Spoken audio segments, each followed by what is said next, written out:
The fjord looks calm, which is how it lies to you. Ravenford sits on its edge with a few longhouses, a tired boat shed, and enough winter wind to make everyone speak a little sharper than they mean to. Alden Stone builds boats because wood is honest.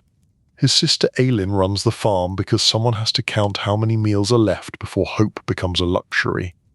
When a local chieftain named Harold Crow starts calling hunger protection and invoices tradition, Alden and a small crew push their luck onto the sea roads, chasing nails, salt, and just enough silver to keep the roof from giving up. The ocean does not care, the markets care too much, and the harsh Viking Age quietly asks the same question every night. How do you survive without becoming the thing you fear? Chapter 1. Frost and Oatmeal at Ravenford. The fjord was doing its favourite trick again, which was to look calm while quietly planning to make everyone miserable. The water lay dark and patient, like it had all the time in the world because it did. The humans on the shore did not. Ravenford sat where the land folded into the sea. A handful of longhouses, a few smaller sheds, and a boat shed that leaned as if it had given it on hope but not on routine. Smoke lifted from roof vents in thin lines because wood was too precious for drama. Inside the stone longhouse, the morning began with the same ceremony as always. Stir the pot, pretend it is more than it is, share it anyway. Alden Stone stood over the hearth with a spoon in her hand and an expression that could curdle milk at 20 paces. The pot held oatmeal, water, and the memory of better meals. She stirred as if she could bully the grains into becoming generous. Alden Stone woke on the sleeping platform and took a breath that tasted like smoke and damp wool. He sat up slowly. His back reminded him that he had spent the previous day bending over a plank, persuading it into the shape of a boat frame.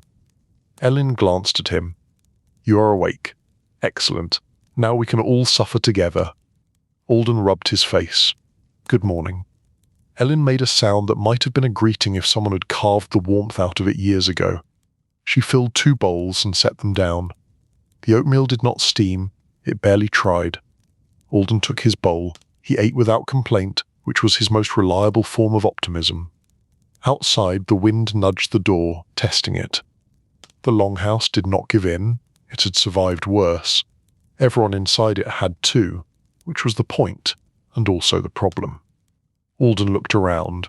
The place held the usual morning cast, a young cousin who pretended not to be hungry, an older uncle who pretended not to be tired, a neighbour who had come early because sharing misery was cheaper than feeding it alone. Mara Ash sat near the hearth with her hands wrapped around a cup of weak broth.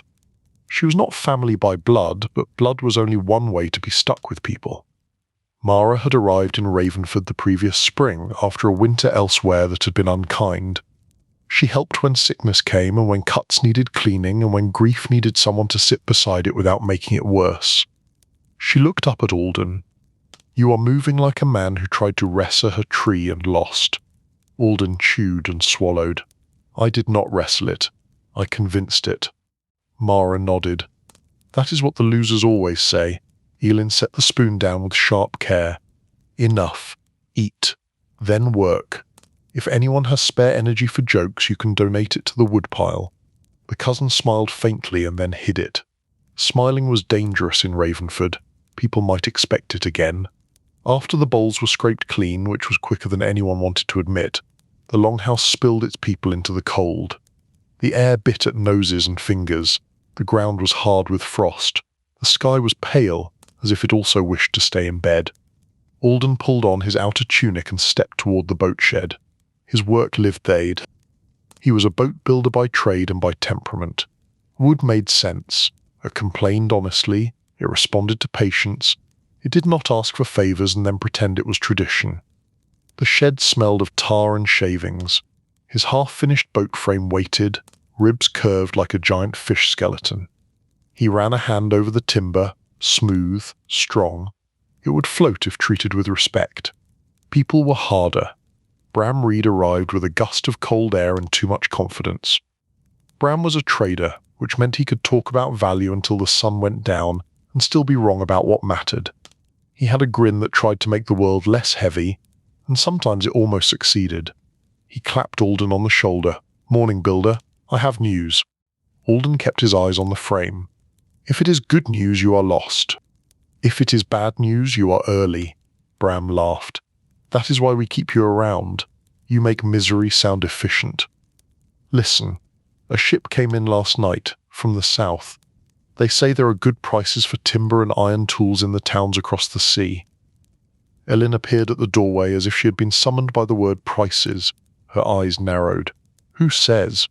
Bram lifted his hands. "A sailor named Jory Pike. He swears it is true. He also swears he once ate a fish bigger than his boat, so you can decide how much to believe." Elin stepped into the shed. Her boots left frost prints on the packed earth. "Jory Pike owes half the coast money. If he says the sea is wet, I will still check." Bram leaned closer, lowering his voice like he was about to share a sacred secret. "They also say the winter markets are hungry for wool and dried fish. Proper silver, not jot promises." Alden looked at Elin. Silver was a word that made the mind sharper, not because silver solved everything, but because it solved enough. Elin did not smile. She counted in her head. She always did. How much fish? How much wool? How many mouths? How many weeks until the stores ran thin? How many repairs needed before the roof leaked again? How many small disasters waiting in the corners? Bram went on. "And there is talk of building work, boat repairs, new hulls. A good builder could earn more in a month than a farmer earns in a season." Alden felt the idea settle in his chest, heavy and tempting. He did not like leaving Ravenford. He did not like the sea pretending to be calm. But he liked starvation less, and he liked owing people even less than that. Elin turned away and stared at the boat frame. She spoke carefully. "If you go, the farm loses your hands. If you stay, we lose time. Winter does not negotiate." Mara appeared at the shed door.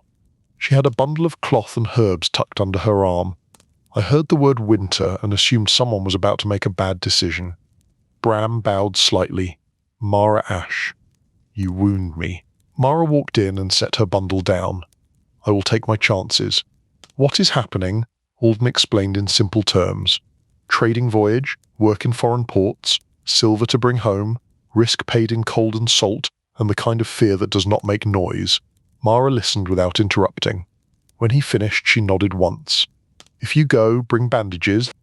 If you stay, bring patience. Both are scarce." Elin crossed her arms. "We cannot send everyone. Someone has to keep the farm alive." Bram pointed at himself with a thumb. "I volunteer to keep the farm alive."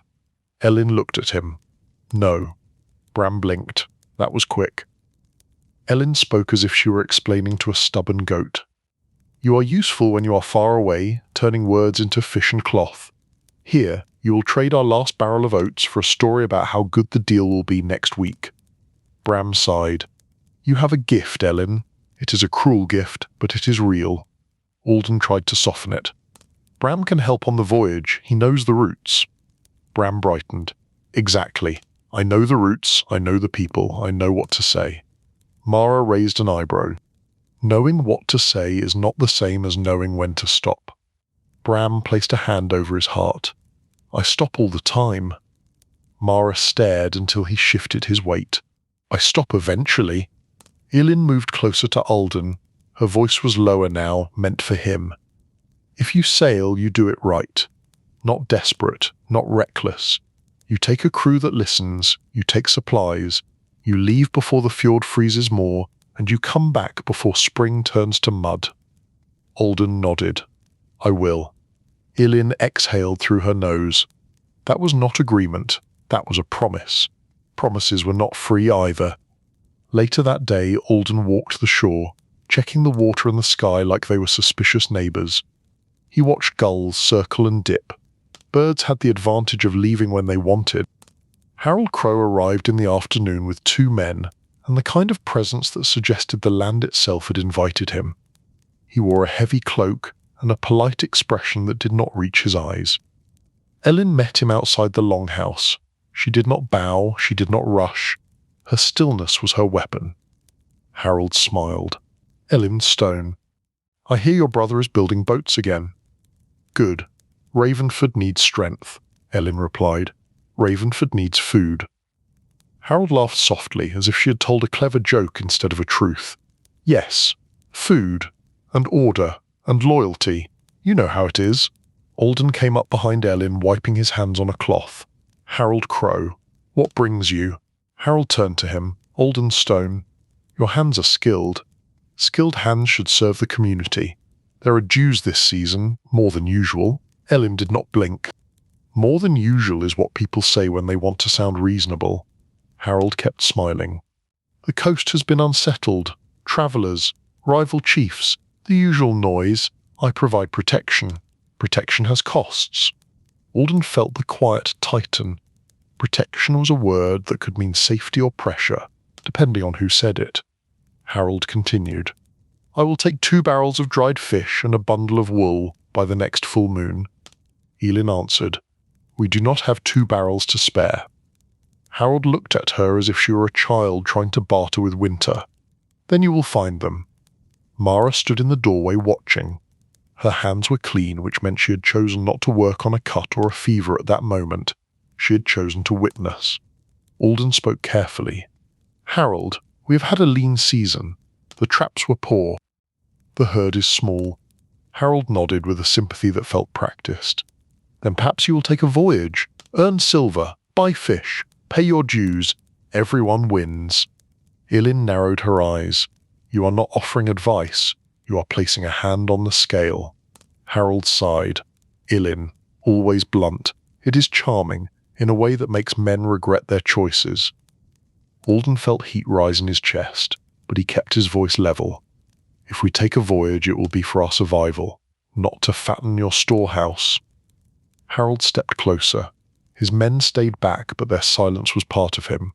Survival is a shared concern. Remember that. If you sail, you will carry a message for me. To a man in York, a trader named Oswin Vale, you will deliver a small pouch and return with what he gives you. Elin cut in. No. Harold looked at her. Yes. Elin did not move. No. Harold's smile thinned. You forget yourself, Elin replied. I remember myself very well. That is why I said no. Alden reached for balance. Harold, we will consider your request, but we do not take unknown pouches to unknown men without knowing what we are carrying. Harold's eyes met his, calm and cold. You will carry it, or you will carry the consequences of refusing. Choose which weight you prefer. He turned and walked away, leaving the air sharper than before. For a while nobody spoke. The fjord kept pretending to be calm. That night the longhouse was quieter. Even Bram's jokes came out softer, like he was afraid they might break something. Elin sat with a small ledger board on her knees, marking lines with a bit of charcoal. Alden watched her count their world into numbers. Mara sat nearby, sewing a tear in a cloak. She spoke without looking up. If you sail, it will not be the sea that tries to unalive you. Alden nodded. I know. Bram cleared his throat. For the record, I would like to say that I do not enjoy being unalived. It would ruin my plans. Elin looked up. Your plans have never needed help being ruined. Bram sighed, then smiled anyway. Still, I would prefer to remain alive, and fed, and perhaps mildly admired. Alden leaned forward. If we go soon. We need a crew, we need supplies, we need to decide about Harold's pouch. Elin's jaw tightened. We do not carry his trouble. Mara tied off her thread. Trouble does not need you to carry it. It follows on its own, but sometimes you choose which trouble you can manage. Alden stared at the fire. He could feel the shape of the voyage already, like a plank bending under pressure. Ravenford needed silver, food, and time. Harold Crow wanted control. The sea wanted nothing and everything. Elin spoke again, slower. If you go, Alden, you bring back enough to last. You do not chase glory. You do not chase revenge. You chase barrels and cloth and iron nails. Alden nodded. I will chase nails, the most heroic thing I have ever heard. Mara's mouth curved slightly. Heroic is overrated. Reliable is better. Bram raised his bowl. To reliability, may it keep us warm. They ate the last of the day's thin stew. The fire cracked softly. Outside, frost settled like a quiet judgment. In the dark, Alden lay awake and listened to the Longhouse breathe. He thought of the boat frame in the shed. He thought of the fjord. He thought of Harold Crow's smile that did not reach his eyes. He thought of Elin counting their lives into lines of charcoal. He did not dream of glory. He dreamed of a roof that did not leak, a pot that was not empty, and a winter where nobody had to pretend they were not hungry. Chapter 2. The Longhouse Ledger. Morning arrived like it had obligations and did not want to meet them. The sky stayed pale and distant. The wind moved along the shore, inspecting every gap in every wall. Elin was already awake, because Elin treated sleep like a rumour. She had the ledger board out again. The marks from last night looked darker in daylight, as if the numbers were growing bolder just to annoy her.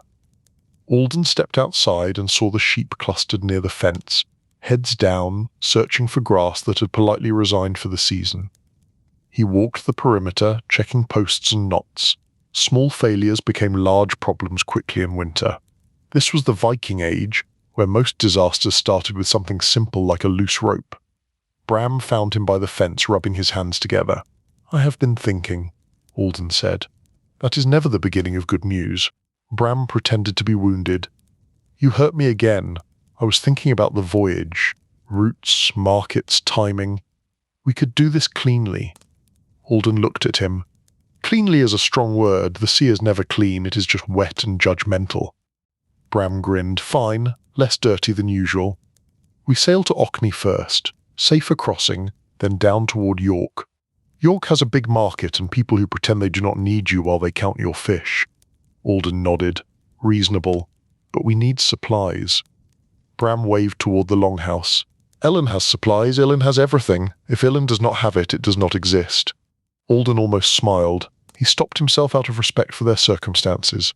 Inside, Elin was sorting bundles, dried fish wrapped in cloth, small sacks of barley, a bit of cheese that looked like it had survived a war. She was laying them out like offerings to an angry god. Mara sat nearby, preparing a travel kit. Strips of linen, needle and thread, a small pouch of dried herbs, a tiny jar of salve, the kind of tools that did not seem impressive until you needed them. Alden entered. "Elin, we should talk crew." Elin did not look up. "We should talk barrels. We should talk wool. We should talk about how Harold Crow thinks our pantry is his hobby," Alden said. "We will talk about all of it, but first the crew. We cannot sail with just you glaring at the sea from shore." Elin's mouth twitched. "My glare has scared off wolves and cousins. Do not underestimate it." Bram stepped in behind Alden. "I will be the voice of reason." Elin looked at him. "That is a funny thing to say with a straight face." Bram placed a hand on his chest. "I am serious. We need 3 more at least. 1 who can steer, 1 who can row until their arms regret being born, 1 who can stay calm when everything turns cold and loud," Mara added, "and 1 who can follow instructions." Bram smiled. "That will be me." Mara stared. "We need 1 who can follow instructions." Alden cut in before Bram could defend himself with more words. "I was thinking of Callum Wren. He is steady, good with oars, not prone to panic." Elin nodded. "Callum is fine.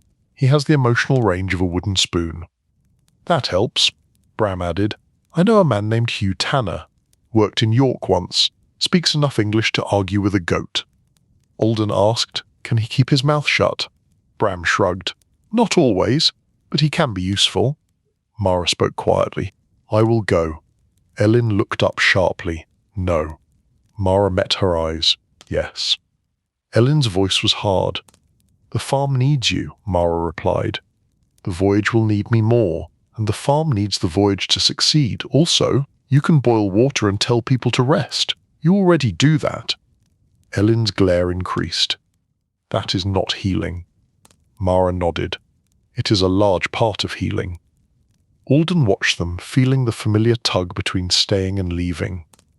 Mara's presence on the voyage would make it safer in 100 small ways, but Elin was right too. A farm without its healer was a colder place.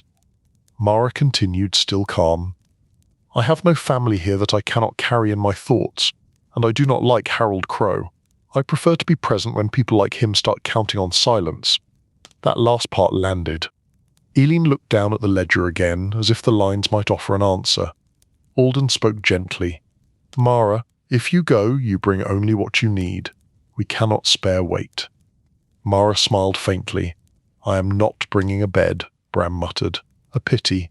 I was hoping for luxury. Elin pointed the charcoal at Bram. You are bringing your own luxury. It is called stop talking. Bram held up his hands. I accept the terms. They spent the morning preparing. Elin assigned tasks with the same tone she used for weather reports. You. Nets. You. Repair the fence. You. Salt the last fish. Everyone moved because arguing took energy and Elin treated energy as a resource to be rationed. Alden went to the boat shed and worked on the hull. He checked seams and pegs, ran his fingers along the planks, listening to the wood's quiet truth. He added more tar where the boards met, careful and patient. The smell of tar was almost comforting. It meant effort. It meant preparation. It meant you were doing something besides waiting. Callum Wren arrived in the afternoon. He was broad-shouldered, with a calm face and eyes that missed nothing. He greeted Alden with a nod. Alden asked, Will you sail? Callum said, Yes. Alden waited for more. Callum added, When? Alden exhaled, Soon, before the ice thickens. Callum nodded again, as if that explained the entire world. It did, in a way. Hugh Tanner came next, talking before he reached the door. He smelled faintly of tannin and smoke. His hands were stained from work. He had the restless look of a man who did not enjoy staying in one place long enough to become responsible. Bram introduced him with flair. Hugh Tanner. The finest English speaker on this shore. Hugh snorted. I speak enough to be insulted properly. That is all anyone needs. Elin looked at him. Can you row? Hugh looked at her. Can you stop glaring? Elin replied, No. Hugh smiled. Then yes, I can row. Elin turned away as if she had won. Alden decided she had. Somehow she always did. As evening fell, the longhouse filled with the smell of fish and smoke again. Elin served a meal that was only slightly better than yesterday, which was her way of being generous without admitting it. After they ate, Alden sat by the fire with Bram, Mara, Callum and Hugh. Elin sat apart, ledger in her lap, pretending not to listen while listening to everything. Alden began. The voyage is for trade. We sell fish, wool, and a few crafted items. We buy iron, cloth, salt if we can. We return with enough to keep Ravenford standing. Bram nodded vigorously. Also, we return with stories. Elin spoke without looking up. Stories do not patch roofs. Bram replied, They patch morale. Elin answered, Morale does not feed sheep. Hugh chuckled. I like her. She would survive a siege just to avoid being wrong. Mara said, Do not give her ideas. Alden continued, There is another matter. Harold Crow wants us to carry a message to York, a pouch to a man named Oswin Vale. Callum's brow furrowed slightly. That is trouble, Hugh said. That is not a name you carry lightly. Oswin Vale has friends. He also has enemies. Sometimes they are the same people.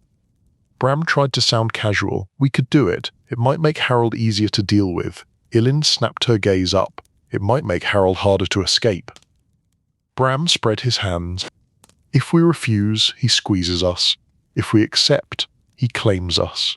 Either way, we have Harold. Mara leaned forward.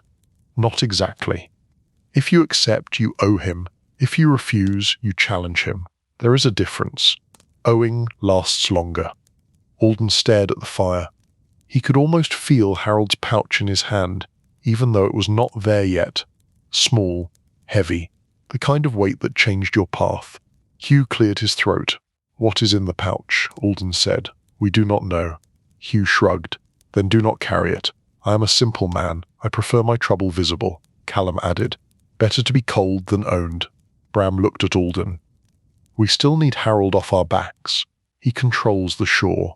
He controls the men who will happily take a barrel from our store and call it justice. Elin spoke with quiet force.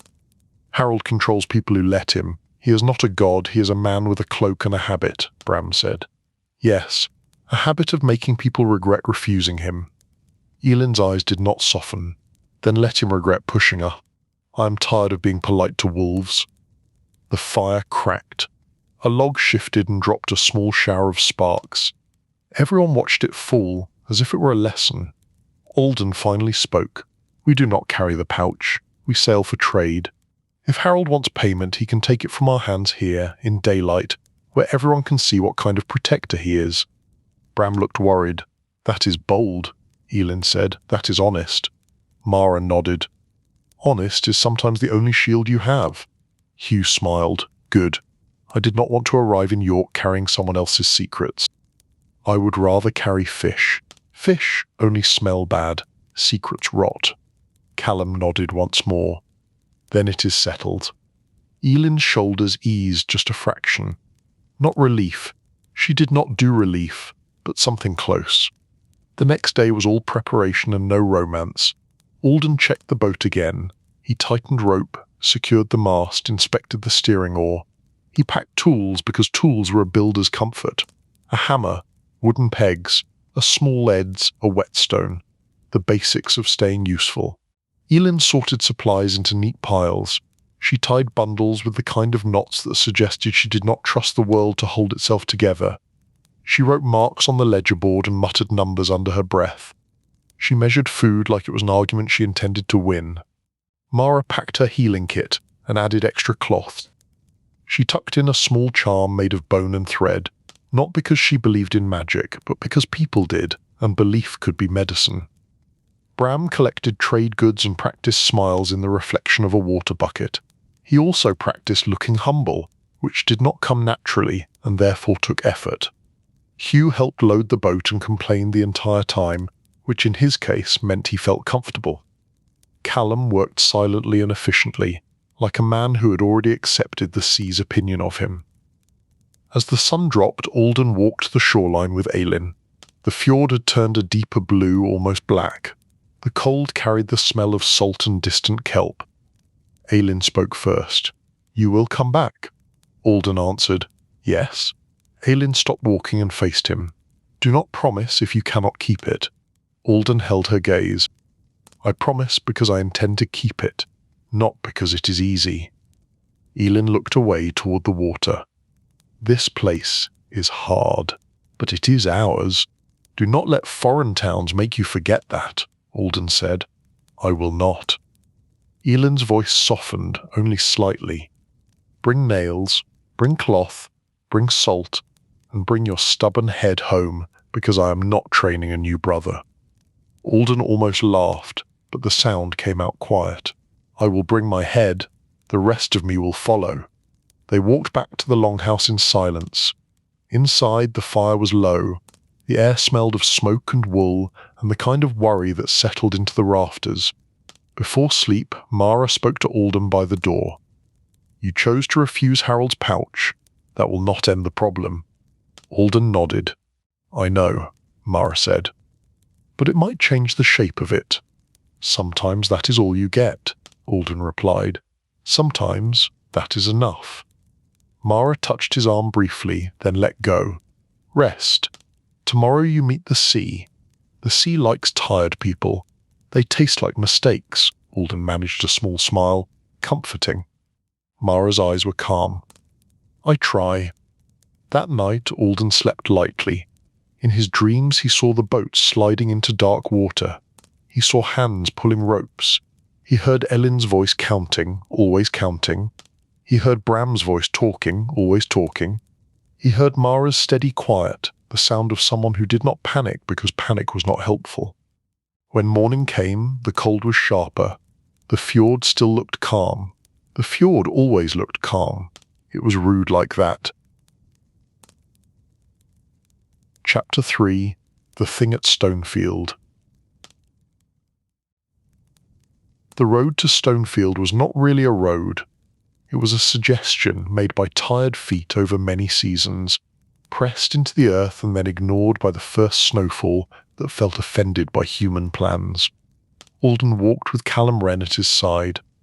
Bram Reed walked a little ahead, talking to the air like it had requested a lecture. Mara Ash walked behind them, steady and quiet, carrying a bundle that held bandages, herbs, and the unspoken truth that people were fragile even when they pretended they were not.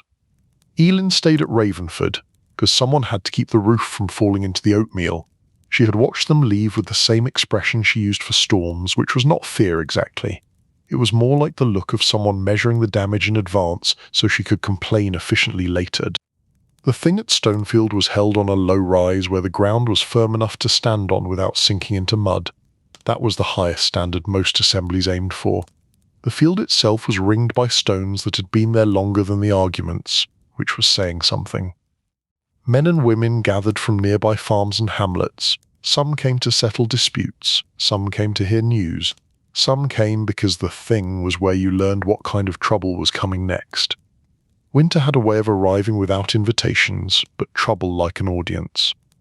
As they approached, Alden heard the sound of many voices, all of them certain. The Viking Age was full of certainty. It was a popular hobby. Food was scarce, but confidence was everywhere. Bram inhaled like a man stepping into a market. There it is, law and order. The polite face of threats. Callum grunted. Law is better than fists. Bram looked at him. You say that like you have never been punched, Callum said. I have been punched. Bram waited for more. Callum added, law is still better. Mara spoke softly. Sometimes law is just fists wearing clean hands. Alden said nothing. He had seen enough of both to know she was right and also to know that clean hands were still worth something. In winter, even small improvements mattered. They moved into the crowd. A few people nodded at Alden. He was known here, not famous but known. The man who built boats that did not leak unless the sea became offended and decided to take it personally. Near the stones, a law speaker stood on a flat rock. His name was Edwin Hale, an older man with a voice trained for open-air arguments. He had a thin beard and the patient eyes of someone who had listened to foolishness for decades and survived by turning it into procedure. Edwin raised his hands, quiet. The thing is open. If you have a dispute, bring it forward. If you have a claim, speak it clearly. If you have no claim, then enjoy the weather. Someone muttered that the weather was a poor form of entertainment. The crowd laughed, because laughter was cheaper than firewood. Alden stayed back at first, listening. The early disputes were the usual ones. A boundary stone moved, a goat accused of theft, a marriage promise that had been stretched thin like old rope. Edwin Hale heard each case, asked questions, and then guided the group toward decisions that looked fair enough to prevent immediate shouting. Alden watched and learned, not because he loved law, but because law could decide whether Ravenford survived. That was annoying, but so was hunger. A woman stepped forward, small and straight-backed, with grey hair braided tight. Her name was Rilla Brooke. Alden recognized her. She lived inland and had buried a husband 2 winters ago. Since then, her neighbours had treated her land like a shared resource.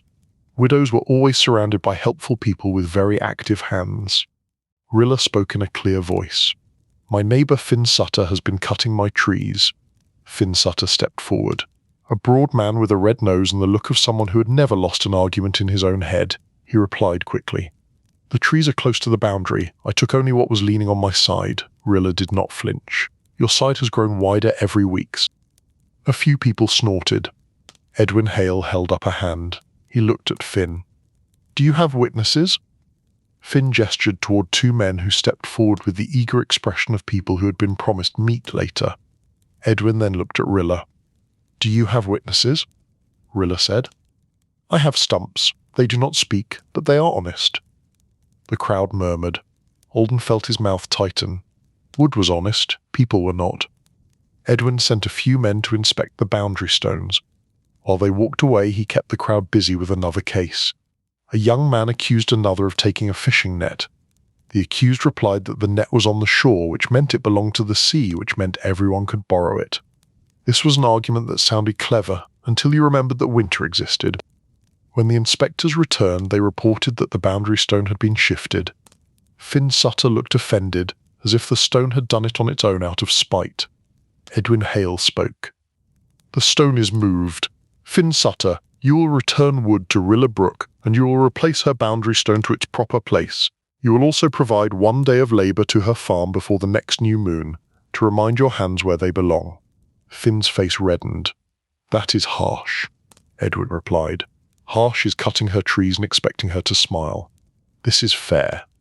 Rilla nodded once and stepped back. She did not thank anyone, she did not need to. She had defended her life in public, and that was enough. Alden felt something settle in him. Law could work. It could be slow and imperfect, but it could work. That mattered. Bram leaned toward Alden and whispered, "Remind me to never move Elin's boundary stones," Alden whispered back. "Elin would move your teeth." Mara heard and murmured, "That would be a different court." As the thing continued, Harold Crow arrived. He did not walk like a man approaching equals.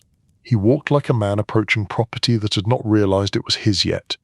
His cloak was thick, his boots clean, and his smile politely dangerous. The crowd shifted.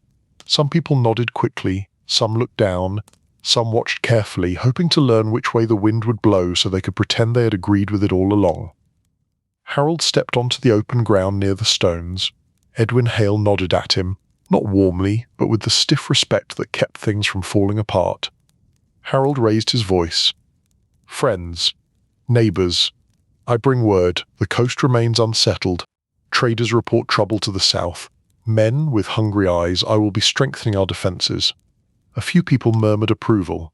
Harold continued, "This will require contributions, fish, wool, labour. We will not be caught unprepared." Alden felt the familiar tightening.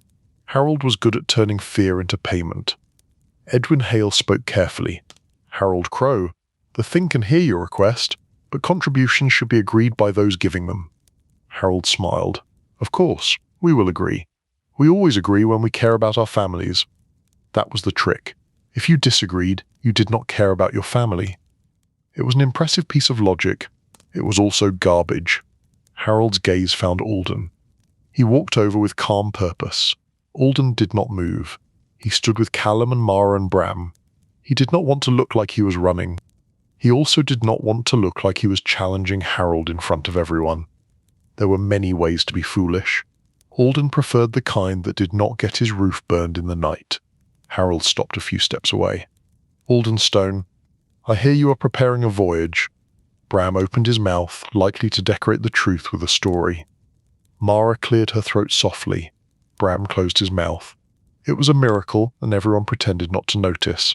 Alden replied, "We are preparing, yes, for trade." Harold nodded. "Good. Trade brings strength, strength brings safety, and safety brings gratitude," Alden said. "Safety also brings empty barrels if the gratitude is forced." Harold's smile stayed in place, but his eyes sharpened. "You have a sharp tongue for a boat builder," Alden answered. "Wood does not lie to me, so I have time to practice." A few people nearby coughed to hide their amusement. Harold heard it. Of course he did. Harold leaned closer, voice low. "About the pouch. Have you reconsidered?" Alden kept his tone steady. "We will not carry unknown goods to unknown men." Harold's eyes narrowed. "Oswin Vale is known." Hugh Tanner was nearby now, listening. He spoke without stepping forward. "Known is not the same as safe." Harold glanced toward Hugh.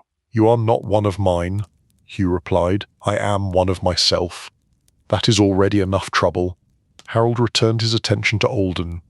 "Refusing me in public is unwise," Alden said.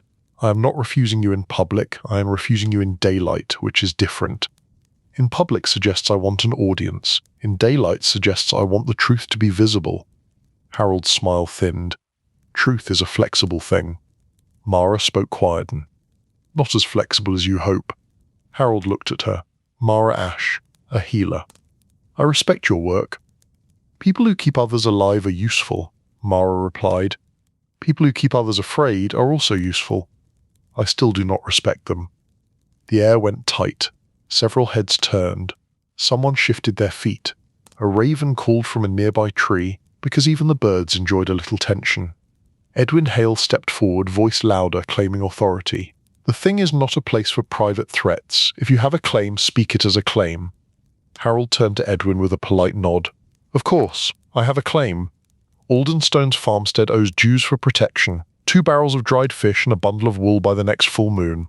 Alden felt the crowd's attention settle on him like snow. Ravenford was not the only place struggling. Everyone understood hunger. But everyone also understood what happened when Harold decided someone was an example. Edwin Hale looked at Alden. "Do you dispute the due?" Alden answered carefully. "I dispute the amount. Ravenford had a lean season. The sea gave less, the traps gave less, the herd gave less. We will pay what we can, but what Harold asks is beyond our capacity without harming our children and elders." Harold's mouth curved. Always the same plea. "My family also eats," Alden said. "Yes. Your family eats first." A low sound moved through the crowd, not quite laughter, not quite agreement. It was the sound people make when they want to say something but also want to keep their roofs. Edwin Hale raised a hand again. Silence. Harold Crow. "Dues should be proportional and agreed." Alden Stone. "Propose what you can pay." Alden took a breath.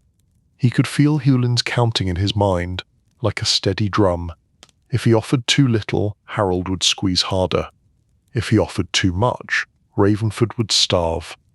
The clever answer was one that gave Harold something he valued while costing Ravenford less food. Alden said, "We can provide 1 barrel of fish and a smaller bundle of wool. In addition, I will provide boat repair work for Harold's boats before spring, without charge. That is labour, that is value, and it does not empty our pantry." Bram blinked. That was surprisingly sensible. He looked offended, as if Alden had stolen his role. Harold frowned slightly. "Boat work is useful, but it is not as immediate as fish," Alden replied. "Fish is immediate, but it is also finite. A repaired boat brings more fish later. That is a better investment, unless you are planning to be somewhere else by then." Harold's eyes flashed. Edwin Hale watched him closely. Callum Wren spoke, voice low but firm. "Boats keep us alive. A boat builder's labour is not nothing." A few others murmured agreement. Not because they loved Alden, but because they loved the idea of dues being negotiated. If Alden could push, maybe they could too. People always enjoyed bravery when it improved their own chances. Harold took a slow breath. He did not like giving ground, but he liked losing face even less. He said, 1 barrel and the wool, and the boat work, fine. But if you fail, you will owe twice in spring." Elin would have called that a threat dressed as fairness. Alden called it what it was in his mind and kept his face calm. Edwin Hale spoke. "The thing records this agreement. Harold Crow receives 1 barrel of fish and a smaller bundle of wool by the next full moon. Alden Stone provides boat work before spring. If Alden fails without good cause, further negotiation may be held at the next thing. Not twice. Negotiation. We are not animals." Harold's jaw tightened. Then he nodded. "As you say." He leaned toward Alden again, softer. "You have bought yourself time. Do not mistake time for victory." Alden replied, "I do not. I mistake time for time, which is already rare."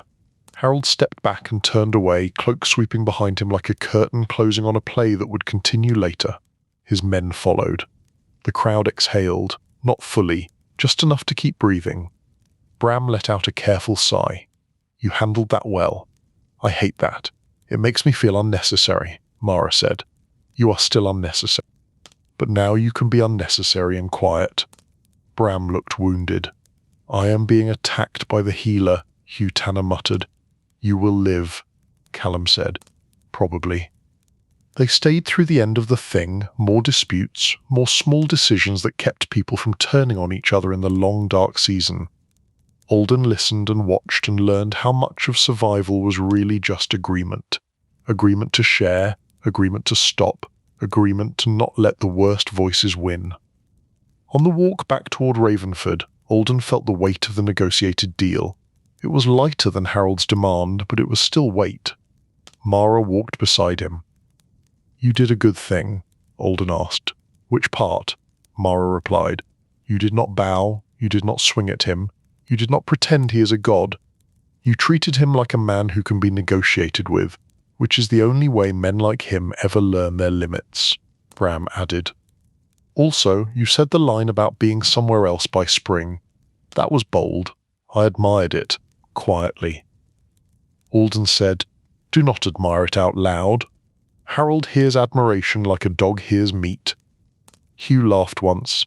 "That is a grim image." Alden nodded. "It is also accurate." When they reached Ravenford, Elin met them outside the Longhouse. She looked at Alden's face and then at his hands, as if she could read the outcome in his grip. Alden spoke first. 1 barrel, smaller wool, and boat work. Elin exhaled, a controlled release. "Better. Not good. Better," Alden added. "We sail soon." Elin's eyes narrowed. "Soon means when," Alden replied. "Within days. Before ice and before Harold decides to change his mind." Elin nodded. "Then we count again. We pack again. We pretend this is normal," Mara said. "It is normal for winter. Winter is rude." Elin looked at her. "Winter is honest. People are rude." Alden stepped toward the boat shed, feeling the next chapter of his life waiting in the shape of wood and rope and cold water. Chapter 4. The Sea That Pretends to be Calm.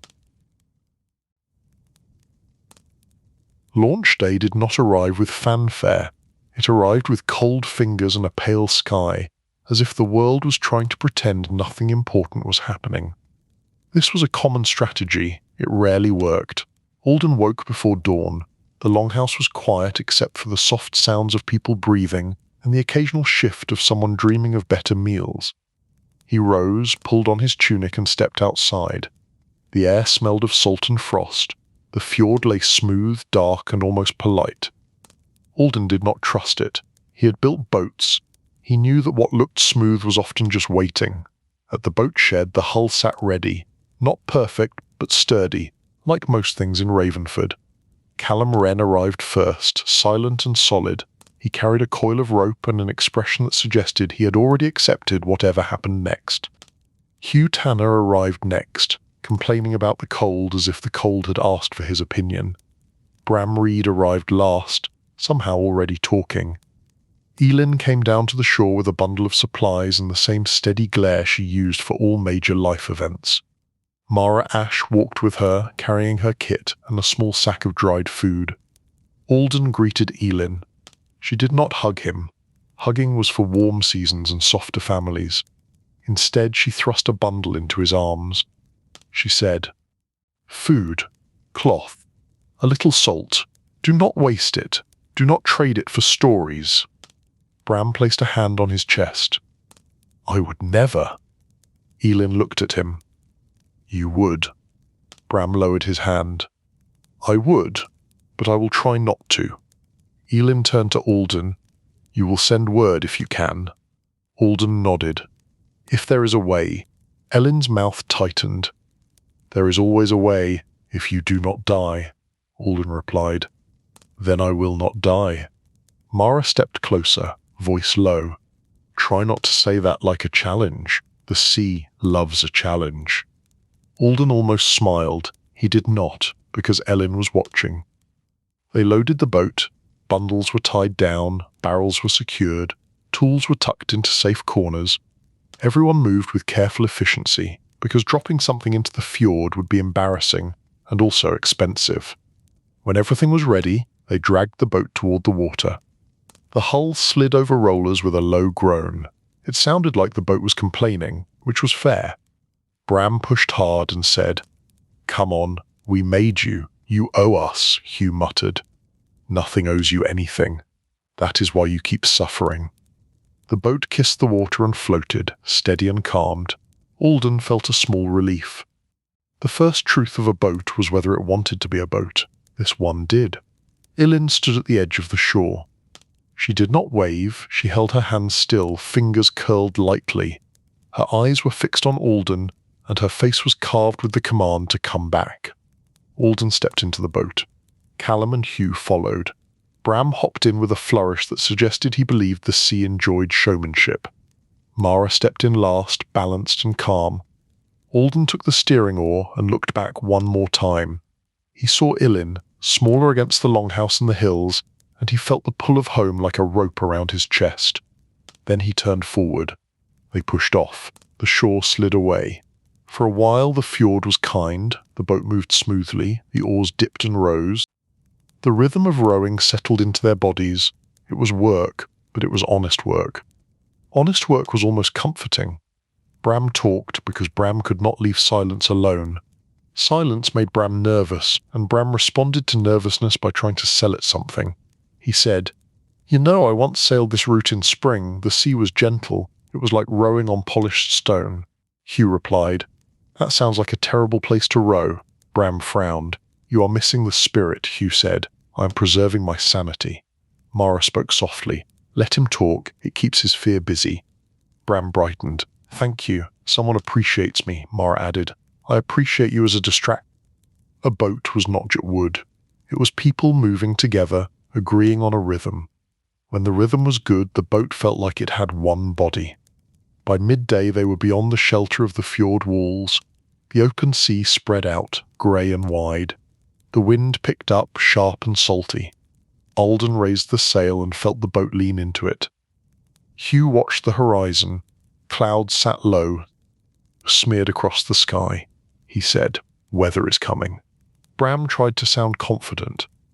"Weather is always coming." Hugh replied, "Yes, but this one looks like it has plans." Alden kept his voice calm. "We keep the sail trimmed, we keep the boat light, we do not fight the sea, we work with it." Bram asked, "Does the sea work with us?" Alden answered, "The sea does not work with anyone, the sea tolerates." Mara said, "That is also how Elin runs the farm." Bram laughed, then quieted as the wind rose. The first signs of trouble were small. A change in the air, a darker line under the clouds, the water turning from gentle swells to restless chop. The boat began to slap the waves, not hard yet, but enough to remind them that comfort was temporary. Alden adjusted the sail, Callum and Hugh shifted their weight. Bram stopped talking for a full minute, which was how Alden knew it was serious. Then the wind hit harder. The boat leaned, spray flew, cold water splashed over the bow and into their laps. The sea did not care that they were dressed for cold. The sea believed everyone should be colder, just to stay humble. Hugh swore, then caught himself and replaced it with a grunt. He looked at Mara as if he had been trained like a dog. Mara gave a faint nod. "Good choice," Bram said. "This is fine. This is very fine. Everyone stay calm." "I am calm," Callum said. "You are talking too much." Bram snapped his mouth shut. For about 10 seconds, Alden shouted over the wind, "Reef the sail, less cloth, less pull." Callum moved to help. Hugh worked the lines quickly. Their fingers stiffened from cold, rope burned their palms. The boat bounced and rocked, and the horizon tilted like the world had decided to be dramatic. Bram clung to the side and tried to look useful. He said, "I can hold something. Tell me what to hold." Mara replied, "Your tongue." Bram held his tongue. It was impressive. The storm did not arrive as one huge moment. It arrived as many smaller moments that added up. The rain began, thin at first, then thicker, slanting into their faces. The wind whined through the rigging, the waves rose higher. Alden kept his hands on the steering oar. He felt every push and pull. He tried to keep the boat angled so they took the waves without being swallowed by them. He did not say the scary words. He did not need to. Everyone knew them anyway.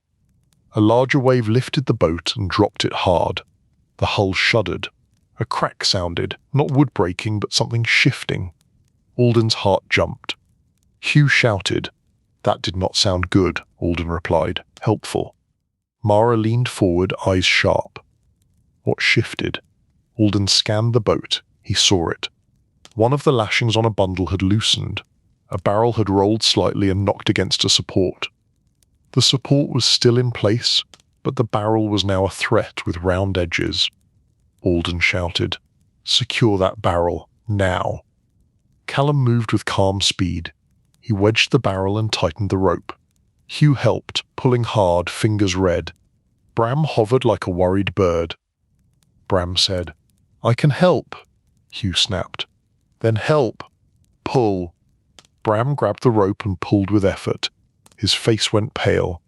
Not from cold, but from the realization that the sea did not accept charm as payment. Mara watched their hands. She said, "Do not wrap the rope around your wrist. If it snaps, you will regret your life." Bram released and adjusted quickly. "Understood. I prefer my wrist attached." The storm reached its peak and held them there. Wind, rain, spray, cold that crawled into cloth and tried to make bones feel old. Alden's arms ached from steering, his shoulders burned. His mouth tasted like salt. Time became strange. It might have been an hour, it might have been 2. The sea did not provide clocks. At one point, the boat took a wave over the side. Water poured in, heavy and fast. Bram elped. Mara did not. Alden shouted, "Bail!" Hugh grabbed the wooden scoop and started throwing water back out. Callum followed, working in rhythm. Bram joined, frantic but trying. Mara steadied herself and kept an eye on their faces, watching for panic like it was an infection. She said calmly, "Breathe. Slow. Breathe again. If you faint, the sea will not pick you up." Bram gasped. "That is not comforting." Mara replied, "It is accurate." Alden kept the bow angled. He spoke like he was giving instructions in the boat shed. Calm, simple, do this, now this. He knew that if his voice cracked, the boat would feel it. Eventually the wind eased. Not stopped, but eased. The rain softened. The waves lowered from angry to annoyed. The sea was not forgiving them. It was just bored. Alden lowered the sail further and let the boat ride the remaining swells. He felt the tension in his chest loosen a little, like a knot relaxing but not untying. Hugh kept bailing until the bottom of the boat was wet, not swimming. Callum checked the lashings again. Bram sat back, breathing hard, eyes wide. He looked like a man who had just met reality and realized it was not impressed. Mara crouched beside Bram. "Any injuries?" Bram shook his head quickly. "Only my pride." Mara nodded. "Pride heals slowly, but it usually heals." Bram managed a weak laugh. "I do not know if I enjoy the sea," Hugh replied. "The sea does not care," Callum said. "That is the sea's best feature. It treats everyone the same." Alden looked at the sky. A lighter patch opened near the horizon. The cloud cover was thinning. The wind shifted, becoming more useful than cruel. They adjusted the sail and continued. As the day faded into late afternoon, the light turned soft and thin. The storm had washed the air clean, leaving it sharp and clear. The sea still rolled, but with less malice. Alden checked the boat. No broken planks, no damaged mast. The lashings held, the barrel stayed in place. The crew was cold, wet, and exhausted, but they were still moving. Bram spoke softly, almost reverent. "We are still here," Alden replied. "Yes." Bram looked at him. "Is it always like that?" Alden thought of all the voyages before, and all the ones he had avoided. He answered honestly, "Sometimes it is worse. Sometimes it is calmer. The sea keeps its options open," Mara said. "That is also how winter works." They ate a small amount of food, careful and slow. The act of chewing felt like a luxury. Alden forced himself to drink water even though it was cold and tasted faintly of tar from the container. He knew thirst made mistakes easier. As dusk approached, Alden saw it. A faint shape on the horizon. Land, low and dark. Hugh squinted. "Orkney." Callum nodded. "We made good time, considering the sea tried to teach us a lesson." Bram whispered, "What lesson?" Mara answered, "That you cannot bargain with weather." Bram swallowed. "I will pretend I already knew that." They reached calmer water near shore. The wind eased again. The boat drifted toward a rocky inlet. Alden guided them carefully, avoiding hidden stones. The sea near land had its own way of being rude. When the hull finally scraped gently onto the shore, everyone exhaled at once. It was not victory, it was arrival, which in winter was close enough. They climbed out. Their legs felt strange, like the ground was moving wrong. Hugh stretched and groaned. Callum looked around, alert. Bram stood still, eyes closed, as if he was thanking the land for being solid. Mara spoke quietly. "We dry off, we find shelter. We do not celebrate too loudly. The sea can hear you, even when it pretends it cannot." Alden looked back at the water. The fjord was far behind them now. Ravenford was a memory carried in the chest. Elin's glare was also a memory, sharp and steady. He whispered, not to anyone, just to the cold air. We are still here. Chapter 5. Orkney Wind and Borrowed Shelter. Orkney greeted them the way Orkney greeted everyone, with wind that felt personally offended by the idea of warmth. The shore was dark rock and cold grass, and the air tasted like salt and old patience. Alden pulled the boat higher onto the beach with Callum and Hugh. Bram tried to help and mostly succeeded at being wet in new places. Mara stood a little apart, watching their hands and faces the way she watched fevers. Exhaustion could spread through a crew faster than any illness. Hugh wrung out his tunic. I would like to file a complaint with the sky. Callum looked up. The sky will not answer, Bram said. That is because the sky is ashamed. Mara replied, The sky has no shame, it has weather. Alden pointed inland. We need shelter before the cold settles deeper. We dry out, we eat. We find someone who will trade without trying to charge us for breathing. Bram brightened.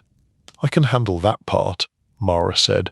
That is what worries me. They carried bundles up from the boat and stacked them above the tide line. Alden checked the lashings again. He had learned the sea lesson, and he preferred not to pay tuition twice. A thin track led from the beach toward a cluster of buildings on a low rise. The largest was a longhouse with a turf roof and smoke drifting from a vent. Smaller sheds crouched nearby like they were trying to hide from the wind. As they approached, a dog barked, then another. A pair of men stepped out, hands near their belts, faces cautious. One was older, broad across the shoulders, with grey in his beard and a look that suggested he had spent a lifetime being unimpressed.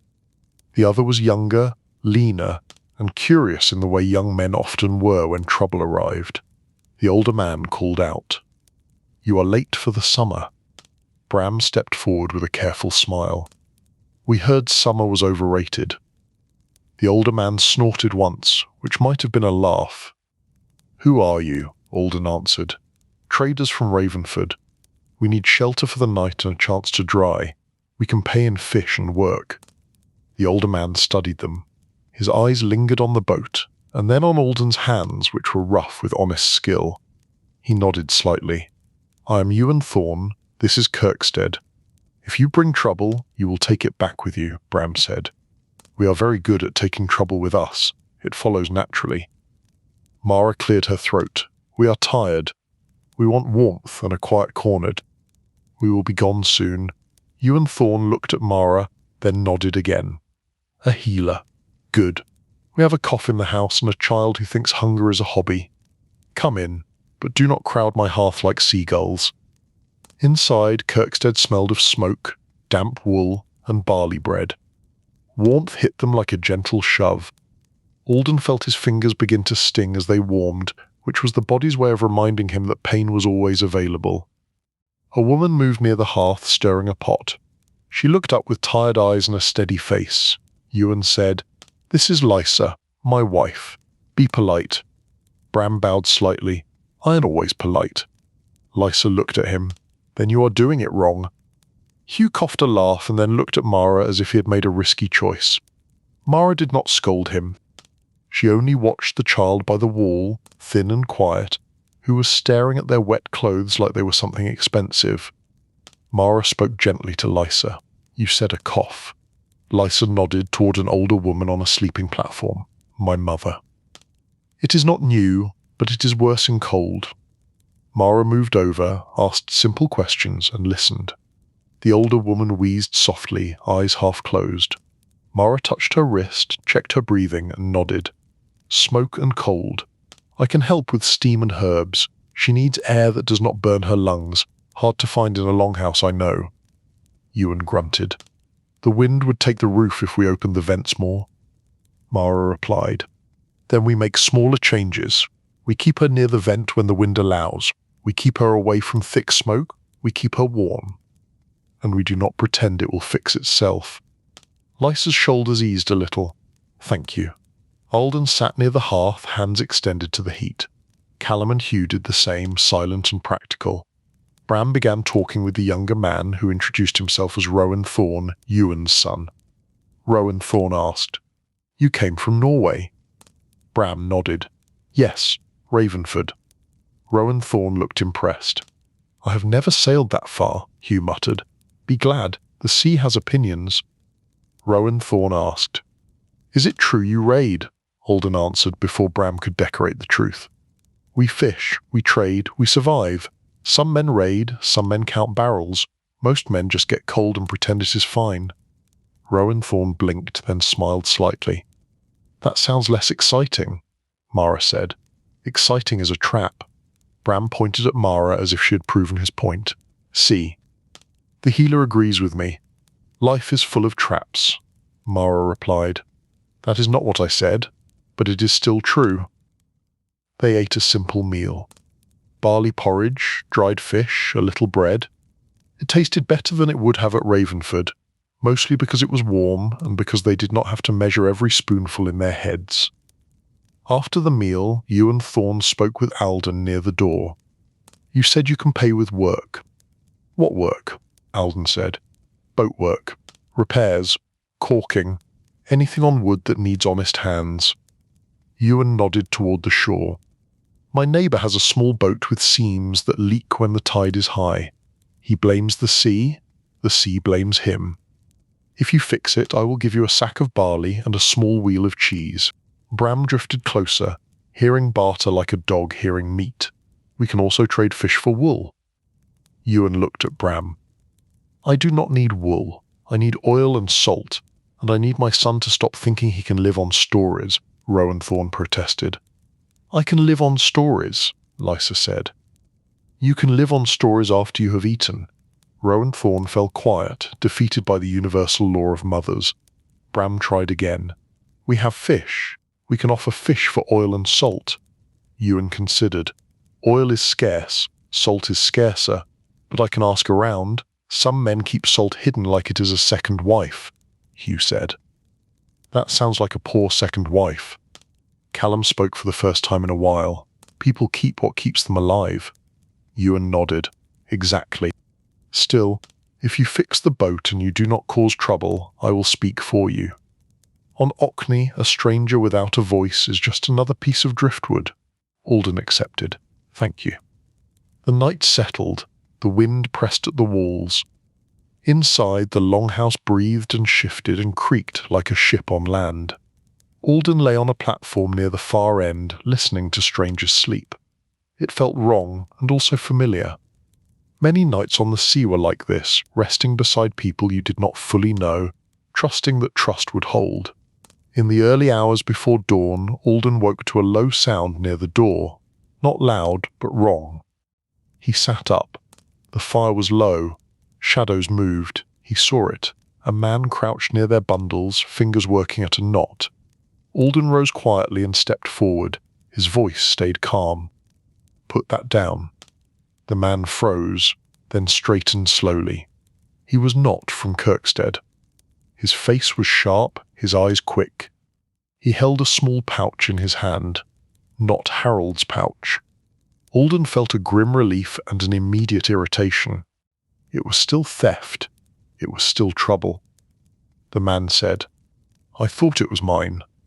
Alden replied, "It is not." The man took a step back toward the door.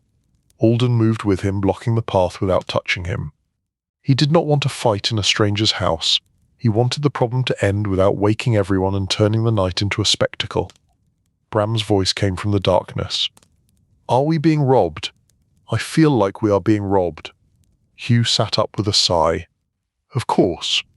Mara was already awake, sitting up with her hair loose and her eyes sharp. She said, "Do not be foolish. Everyone is tired." The man looked between them and decided tired people were still dangerous. He set the pouch down slowly. Alden said, "Leave." The man hesitated, then bolted out the door. The longhouse stirred. Ewan Thorne rose with the quick anger of a man who did not like his home being tested. He grabbed a staff and stepped outside. Alden followed. The wind hit like a slap. The thief was already running down slope. Ewan shouted, "Tamsin, get back here." The name carried in the wind. Tamsin, a neighbour boy perhaps, a desperate man perhaps. On harsh islands those could be the same thing. Ewan returned, jaw tight. He is from the next ridge. He thinks hunger gives him permission, Bram said. Hunger does give permission, it just also gives consequences. Ewan looked at Alden. Did he take anything? Alden shook his head. No. He tried. Ewan nodded. Then we handle it in daylight, not now. Mara stepped closer to Ewan. If he is hungry, do you feed him? Ewan's eyes narrowed. If I feed him, I feed 10 like him. If I do not feed him, he steals and gets himself unalived by someone with less patience than Alden. Mara held his gaze.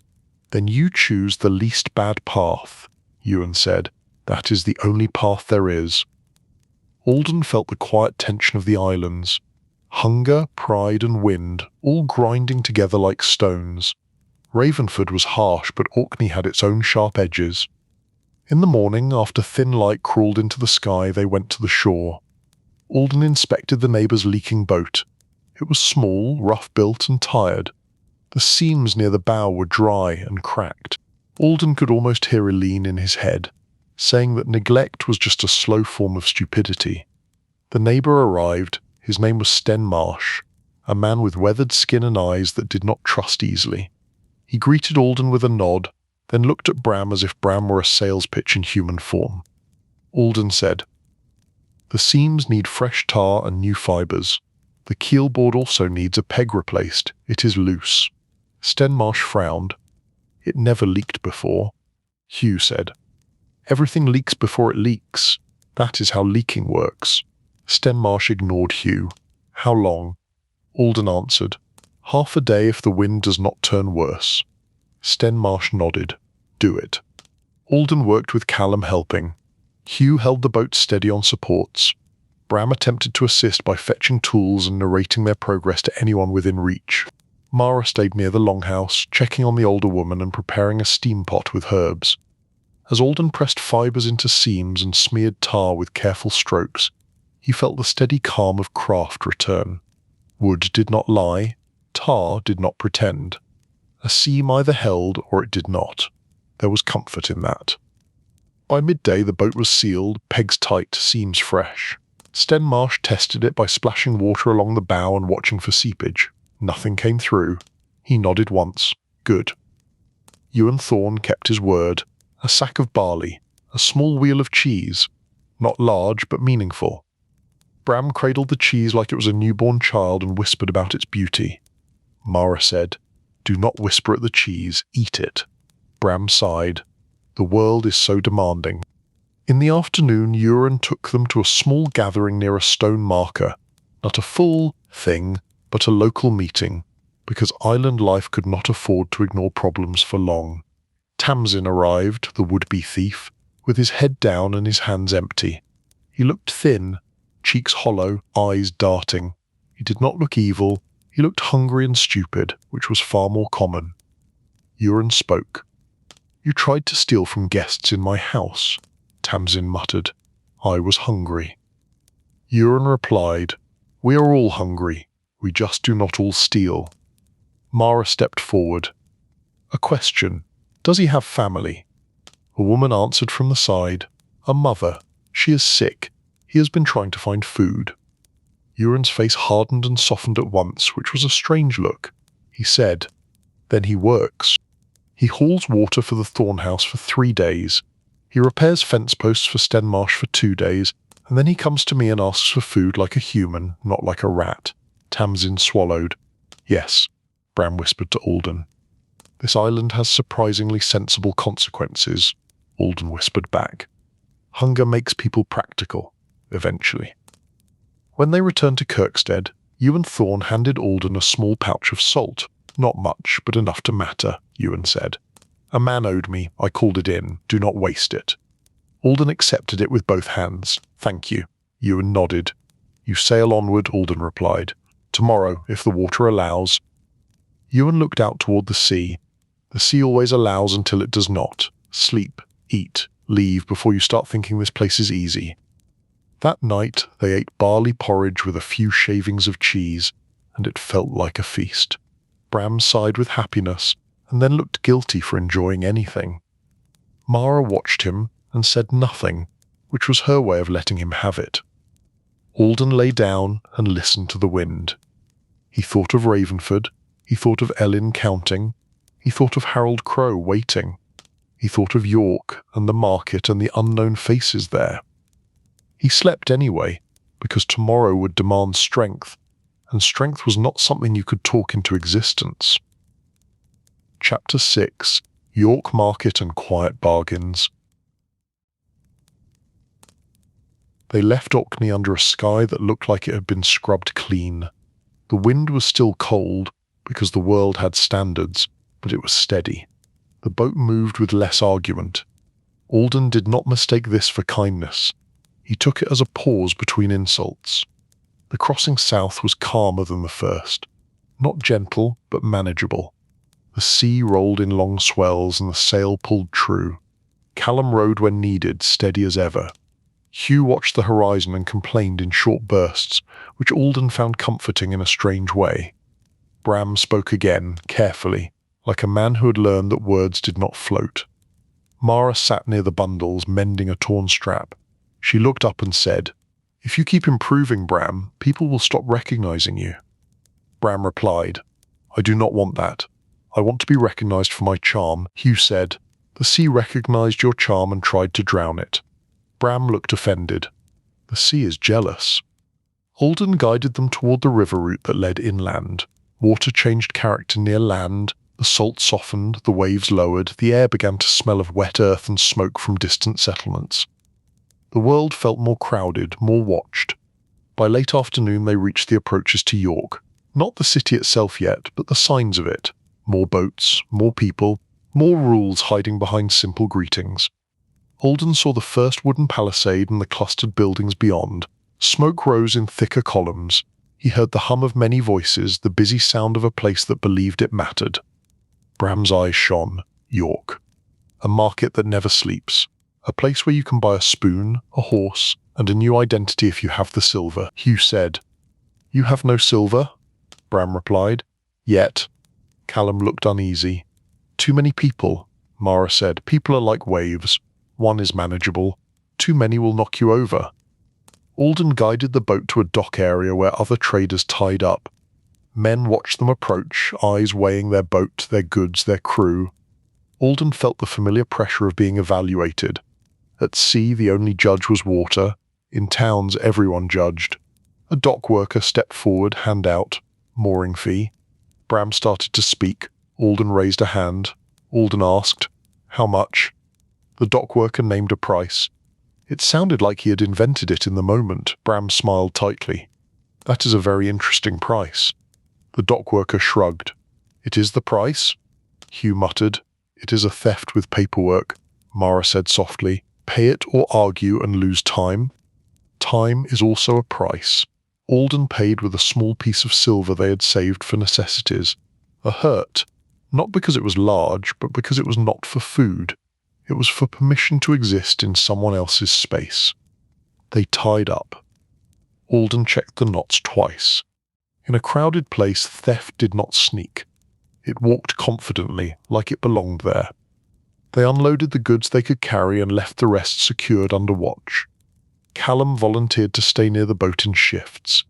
Hugh stayed with him at first because Hugh did not trust anyone, including Callum, though he trusted Callum more than most. Bram led Alden and Mara toward the market streets. York was a maze of timber buildings, narrow lanes and muddy corners where the ground had given up. People moved in all directions, carrying baskets, pushing carts, shouting prices and pretending their shouting was friendly. Alden kept his face calm and his posture steady.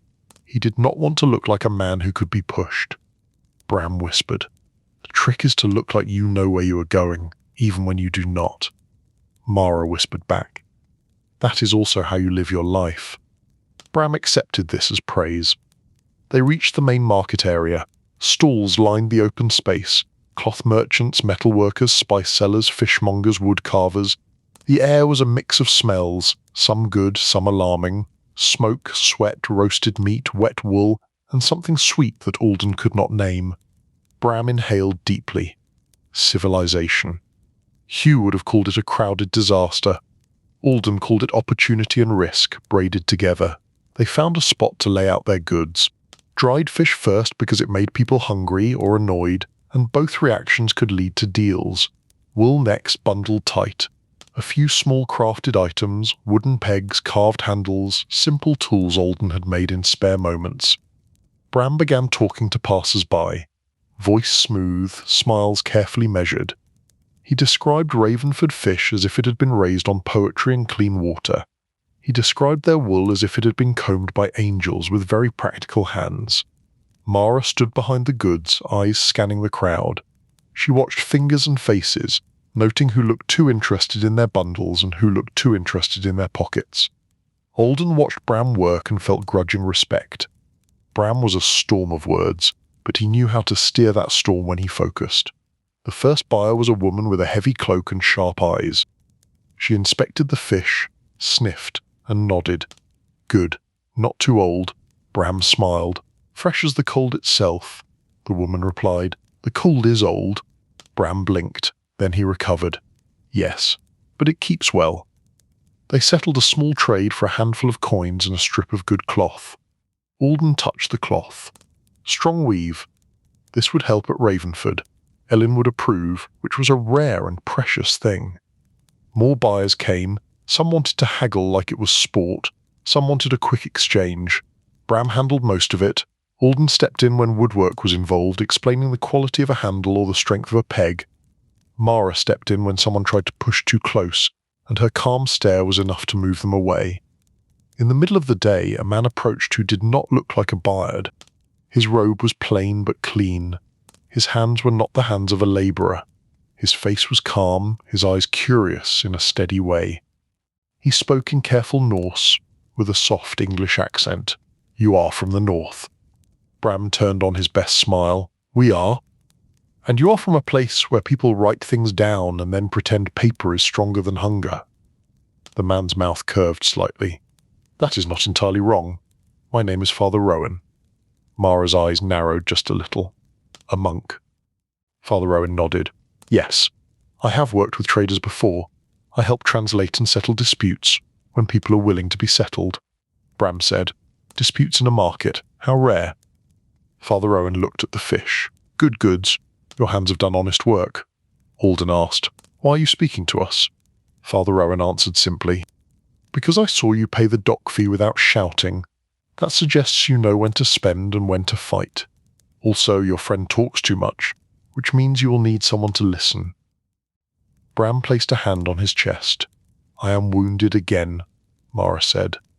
You will live, Father Rowan continued. There are men in York who dislike North traders unless they can profit from them. Some will try to push you into bad deals. Some will try to accuse you of breaking rules you did not know existed.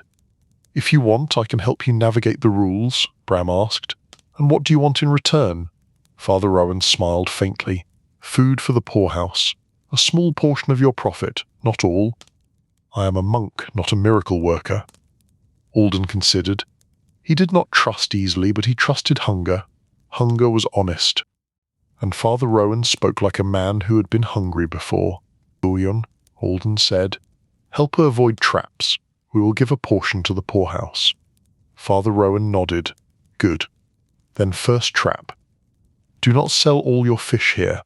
A fish guild man will arrive soon and claim you owe a tax if you sell beyond a certain amount. If you sell part through a licensed stall, you reduce the problem.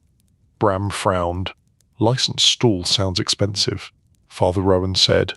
Less expensive than a fine. Mara murmured. That is how they get you. Pay now or pay later. Later costs more. Father Rowan led them to a stall run by a man named Giles Mercer, a local trader with a narrow face and quick eyes. Giles greeted Father Rowan politely, which told Alden that Father Rowan had influence. Influence was also a kind of currency. Giles Mercer inspected their fish. Good. I can move these. My cut is fair, Bram asked. Define fair. Giles Mercer named his cut. Bram inhaled sharply, then looked at Alden as if he wanted permission to be offended. Father Rowan said quietly, That is fair here. Alden nodded once. Better to accept a fair cut than lose the entire sale to fines and fights. They agreed. A portion of their fish would go through Giles Mercer. The deal would bring less profit per fish, but more safety. Safety was worth something, even when it felt like paying for air. As the afternoon continued, the crowd thickened. Alden felt eyes on them. Not buyers, but watchers. Men who leaned too close and listened to prices. Men who glanced at their bundles and then at each other. Mara stepped closer to Alden. "We have attention," Alden asked quietly. "What kind?" Mara replied, "The kind that wants your goods without paying, or wants to make you pay twice." Father Rowan returned from a quick walk and spoke low. "There is a man named Garrick Holt watching you. He deals in cloth and trouble. He likes to claim North traders are cheating waits," Bram said. "We are not cheating waits," Father Rowan replied. "That does not matter. It only matters what he can convince others of." Alden felt the soft tension rise. He kept his face calm. "What do we do?" Father Rowan said. "We use public fairness. We weigh everything in front of witnesses. We speak clearly. We do not lose our temper. Men like Garrick Holt feed on temper," Bram whispered. "That is unfortunate. I have a temper in storage," Mara said. "Keep it stored." As if summoned by the mention, Garrick Holt approached. He was tall, dressed in decent cloth, with a smile that looked friendly until you noticed it did not reach his eyes. He nodded at Bram. "Good afternoon. New traders." Bram smiled back. "Yes, new fish. Old cold." Garrick Holt laughed politely. "I see you sell fish and wool. Tell me, what weights do you use?" Alden stepped forward. "Standard weights, measured stones and a balance." Garrick Holt looked skeptical. "Standard in the north is not standard here." Father Rowan appeared beside Alden like a quiet shield. "The traders will weigh goods on the market scale, in front of witnesses, as is proper." Garrick Holt's eyes flicked to Father Rowan. "Ah." "Father Rowan, always helping the lost lambs," Father Rowan replied. "Someone must. Wolves are busy." A few nearby buyers chuckled softly. Garrick Holt's smile tightened. He turned back to Alden. "Fine. Use the market scaled. If your weights are fair, there is no problem." Alden nodded. "No problem." Garrick Holt lingered a moment, then moved away, but he did not go far. He stayed where he could watch. Like Harold Crowe, Garrick Holt believed attention was a weapon. They weighed goods on the market scale in full view. The weights matched. The buyers nodded. The witnesses murmured. Father Rowan spoke with the scalekeeper, ensuring the process was recorded in the local way. Bram leaned toward Alden. "I do not enjoy being inspected like a fish," Alden replied. "Then do not smell like whey." Bram looked offended. "That is unfair. We all smell like fish," Mara said. "Some of us smell like fish and fear. Try to reduce the fear." As evening approached, they counted their earnings. Note of fortune, but meaningful. Enough coins to buy cloth, iron nails, and salt if they found it. Alden felt a quiet satisfaction that did not feel like joy exactly. It felt like relief with sharp edges. Father Rowan walked with them toward a small guest house near the church. It was not warm like a hearth dream, but it had a roof that did not leak and walls that held the wind back. In winter, that was luxury. Bram asked Father Rowan, "Why do you help?" Father Rowan paused before answering. "Because I have watched people starve in tidy rooms. Because I have watched men with full bellies call themselves righteous. Because trade can keep people alive if it is done with some mercy." Mara nodded. "Mercy is rare in markets," Father Rowan said. "That is why it must be practiced on purpose." Inside the guest house, they ate a simple meal and drank weak ale. Alden felt the heat return to his fingers. He thought of Elin and the Longhouse.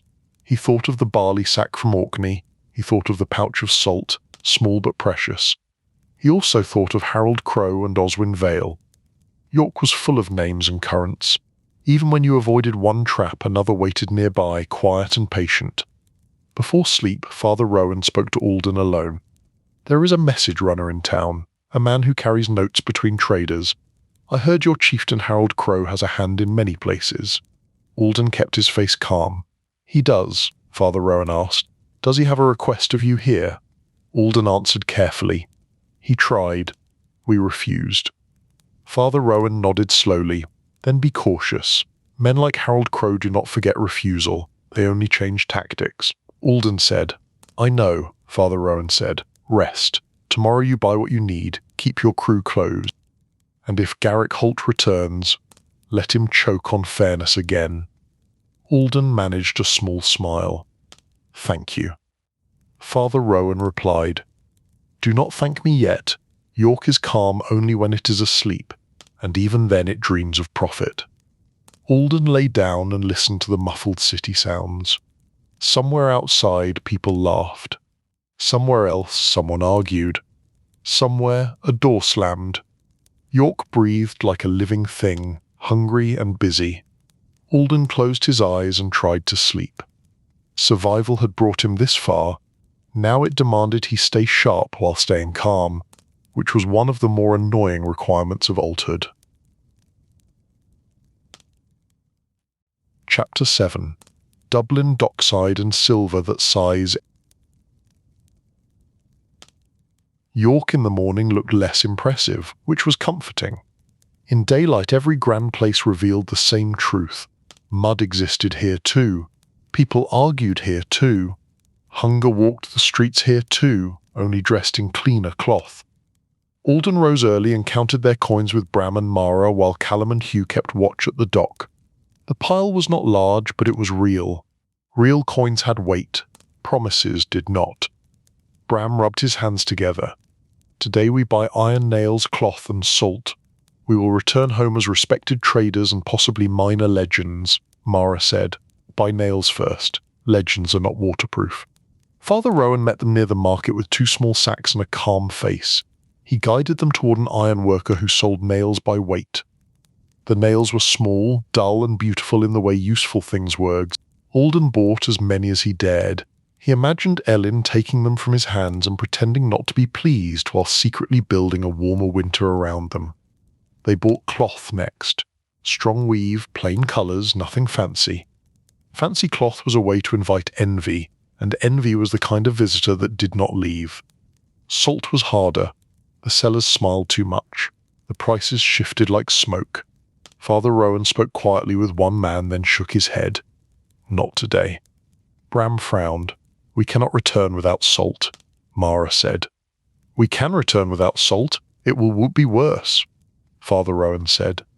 "Dublin has more salt, sometimes. It is a busy port, many routes, many goods, many problems." Hugh and Callum returned from the dock with a report. 2 men had watched the boat and then drifted away when Callum stared at them long enough. The boat was intact. Their bundles were intact. Their luck had held, which was never guaranteed. By late morning they pushed off from York, sliding downriver and out toward open water again. The sea greeted them like an old enemy that remembered your name but did not bother to pronounce it correctly. The crossing toward Dublin took days. Not all days were storms. Most were cold and tiring and steady, the kind of hardship that did not make a good story but did make a true one. They slept in shifts. They ate small meals. They kept the boat moving. Bram talked in smaller portions, which everyone appreciated even if no one praised him for it. Praise encouraged behaviour, and nobody wanted Bram encouraged. When Dublin finally rose on the horizon, it did not look like a promise. It looked like a crowded challenge. Masts filled the harbour like a forest made of wood and ambition. Smoke hung over the town. The sound of many voices carried over the water. Bram's eyes widened. "Dublin, where silver changes hands so often it starts to look tired," Hugh muttered. "Everything is tired, even silver." Alden guided them into the harbour with careful patience. Small boats darted around them. Dock workers shouted, traders waved, men watched with hungry attention. Callum said, "Too many eyes." Mara replied, "Eyes are normal, hands are the problem." They paid a mooring fee again. It hurt again. Alden reminded himself that survival required paying for irritation. On the dock they met a local broker named Nolan Gray. He was middle-aged, neatly dressed, and smiling like a man who believed smiles were a kind of fence. His Norse was decent, his English was smooth, his interest was obvious. Nolan Gray said, "New arrivals from the north. You have fish, wool, Perhaps timber. Dublin has buyers. Bram stepped forward. We have goods, and we have honest weights. Nolan Grey laughed softly. Everyone has honest weights until the scale is checked. But do not worry, I can help you sell quickly, for a fair cut. Hugh whispered to Alden. Fair cut means he will bite. Mara whispered back. Most men bite. The question is how hard. Alden kept his voice calm. We can sell ourselves. Nolan Grey nodded as if he approved. Of course, but Dublin is busy. Busy places eat slow traders. If you want speed and safety, you use someone who knows the currents, Bram asked. What is your cut? Nolan named it. Bram held his face steady with effort. It was a large bite. Alden said, No. Nolan's smile did not vanish, but it cooled. Then you will sell slowly, and perhaps you will meet men who like to solve problems with fists. That is not pleasant, Mara said. We prefer problems solved with words and soup. Nolan Grey looked at her, then nodded slightly. A healer. Good. You will be busy here. Dublin coughs in winter like an old man with secrets. Alden kept his tone firm. We will not use you, but we will buy information. Where is the salt? Where is the iron? Where is the safest market? Nolan Grey considered. He named places and times. He also named a warning. Do not sell near the East Docks after dark. A group there likes to unalive hope. He said it politely, like a man offering a weather forecast. Bram said, Thank you. We will avoid being unalived. It does not fit our schedule. Nolan Grey smiled again, warmer. You are amusing. That helps. Dublin likes amusing people. It also likes eating them. But still, they moved into the city with their goods and their caution. Dublin felt different from York. York had rules and walls and a kind of organised busyness. Dublin had motion and noise and a sharp edge of uncertainty, like the whole place might change its mind about you at any moment. They found a market space where other Norse traders stood near locals, all of them pretending to be friendly while measuring each other. Alden laid out fish and wool again. Bram began his careful sales work. Callum and Hugh stayed close, eyes scanning. Mara watched hands. Sales were fast at first. Fish moved quickly, wool moved slower. A local cloth trader offered decent cloth in exchange for wool, and Alden accepted because cloth always mattered. They found a salt cellar. The price was high, but the salt was reals. Alden bought a small amount. Not enough to feel safe, but enough to feel less doomed. As the day wore on, Alden noticed something else. Near the docks, men stood in groups watching boats and cargo. Some watched like guards, some watched like predators, some watched like they were waiting for a signal. Father Rowan was not here to translate the hidden rules. Nolan Grey had offered hints, but hints were not shields. Alden kept their deals simple. Sell, buy, leave. He tried to keep Bram focused. Bram, to his credit, stayed focused, perhaps because the city felt too sharp for even him to relax. Near late afternoon, a thin man approached their goods with a polite smile. His name was Cormac Dale. He spoke Norse with an Irish accent. Cormac Dale said, Your fish is good. I have buyers for more. Larger buyers. Bram brightened. Larger buyers often have larger coins, Mara said softly. Larger buyers also have larger traps. Cormac Dale ignored her tone and kept his smile. I can take your fish in bulk. You avoid selling all day. You avoid the dock trouble. I pay in silver. Fair? Alden asked. Why you? Cormac Dale shrugged. I'm a middleman. I earn by making things smooth. Hugh muttered. Smooth is what thieves call slippery. Cormac Dale glanced at Hugh, then back to Alden. If you do not want it, fine. Others will. But winter is coming. You want quick profit. Alden did want quick profit.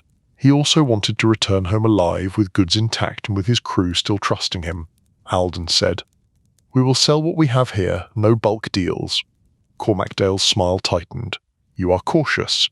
Cautious men die poor, Mara replied. Poor men can still breathe. Cormac Dale looked at her again, then shrugged and walked away. Bram sighed. That could have been easy, Hugh said. Easy is suspicious. They finished the day with a modest gain. Not huge, but steady. Alden felt relief, then felt guilt for feeling relief while the city around him stayed hungry. In the evening they returned to the dock to check the boat. Callum and Hugh had kept watch, but even good watch could not stop every hand. Alden saw it immediately. A rope on one bundle had been cut and retied poorly. Someone had tested them. Someone had decided they were worth more attention, Callum said. I scared off 2 men earlier. But someone came later, quiet. Hugh spit into the mud. Not enough to scare them. Bram looked pale. Someone tried to take our goods. Mara crouched and examined the rope. They were careful. They did not. They measured. They might come back. Alden tightened the lashings and moved the most valuable items deeper under other bundles. He did not have the luxury of full safety. He had the luxury of being less convenient to rob. They found a cheap shelter near the docks, a low building with rough beds and a fire that did its best. Bram complained quietly, then stopped when Mara looked at him. In the night, Alden woke to shouting outside. No right beside them, but close enough. He heard running feet. He heard a short cry that cut off quickly, like someone had learned the cost of being loud. Mara sat up across the room, already awake. She did not speak. She listened, eyes steady. Bram whispered, "What is happening?" Hugh whispered back, "Dublin." Callum muttered, "Stay still." The sounds faded, silence returned, but it felt thin, like a blanket with holes. In the morning, they returned to the market for one more round.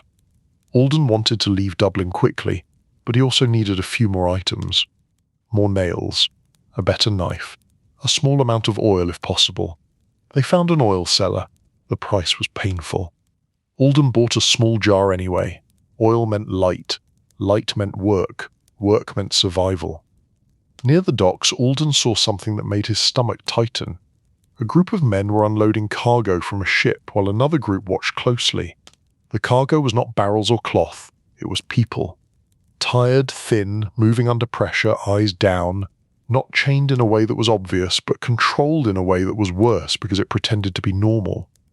Bram saw it too and went quiet, which was rare and therefore alarming. Mara's voice was low. "Do not stare."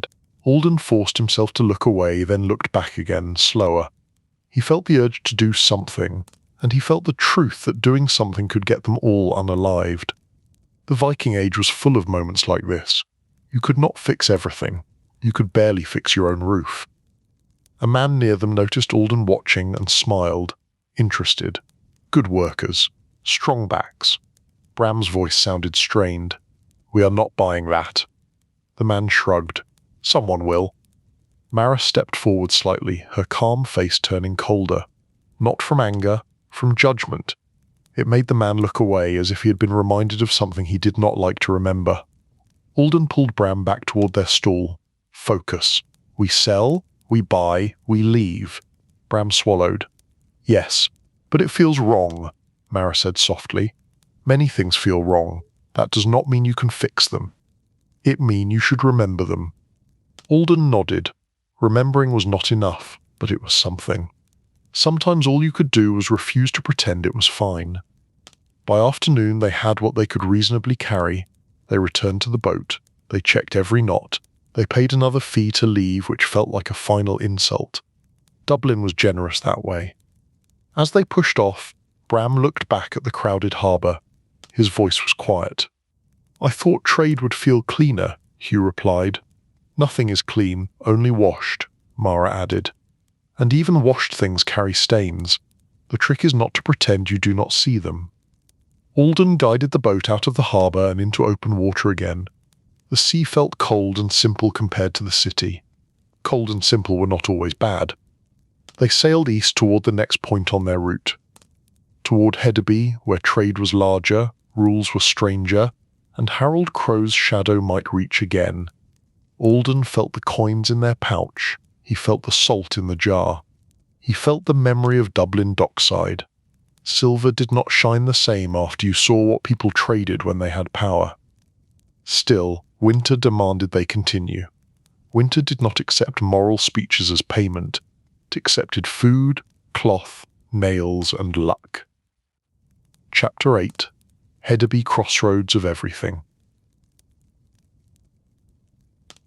The voyage from Dublin toward Hedeby was long enough for the sea to get bored again and start inventing new ways to be unpleasant. No dramatic storms every day, just a steady collection of cold wind, shifting currents, and nights where sleep came in thin pieces. They moved along coasts when they could, taking shelter in small inlets, trading small goods for fresh water and news. Alden listened to news carefully now. News was another kind of weather.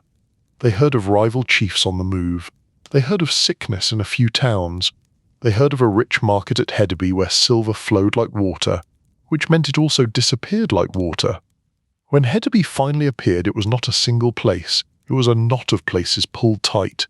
Ships in the harbour, smoke in the air, a ring of buildings and workshops and stalls, people from many lands, many tongues, many habits, and smelled of wood shavings, iron, smoke, and the sweet edge of spices.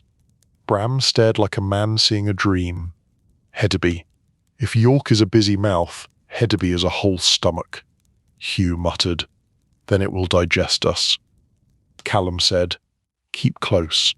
Mara said, keep calm. Busy places want panic. Panic is easy to steal from. They docked and paid again. Alden did it with a face that said, yes, I hate this, and no, I will not show you how much. The dock worker took the coins like they were owed by nature. The market was larger than York and rougher than Dublin. It had rules, but the rules were layered. Local rules, guild rules, leader rules, and the hidden rules of who you insulted by standing in the wrong place. They found a space near other Norse traders and set up their remaining goods. Their fish was nearly gone now. Their wool was smaller in quantity.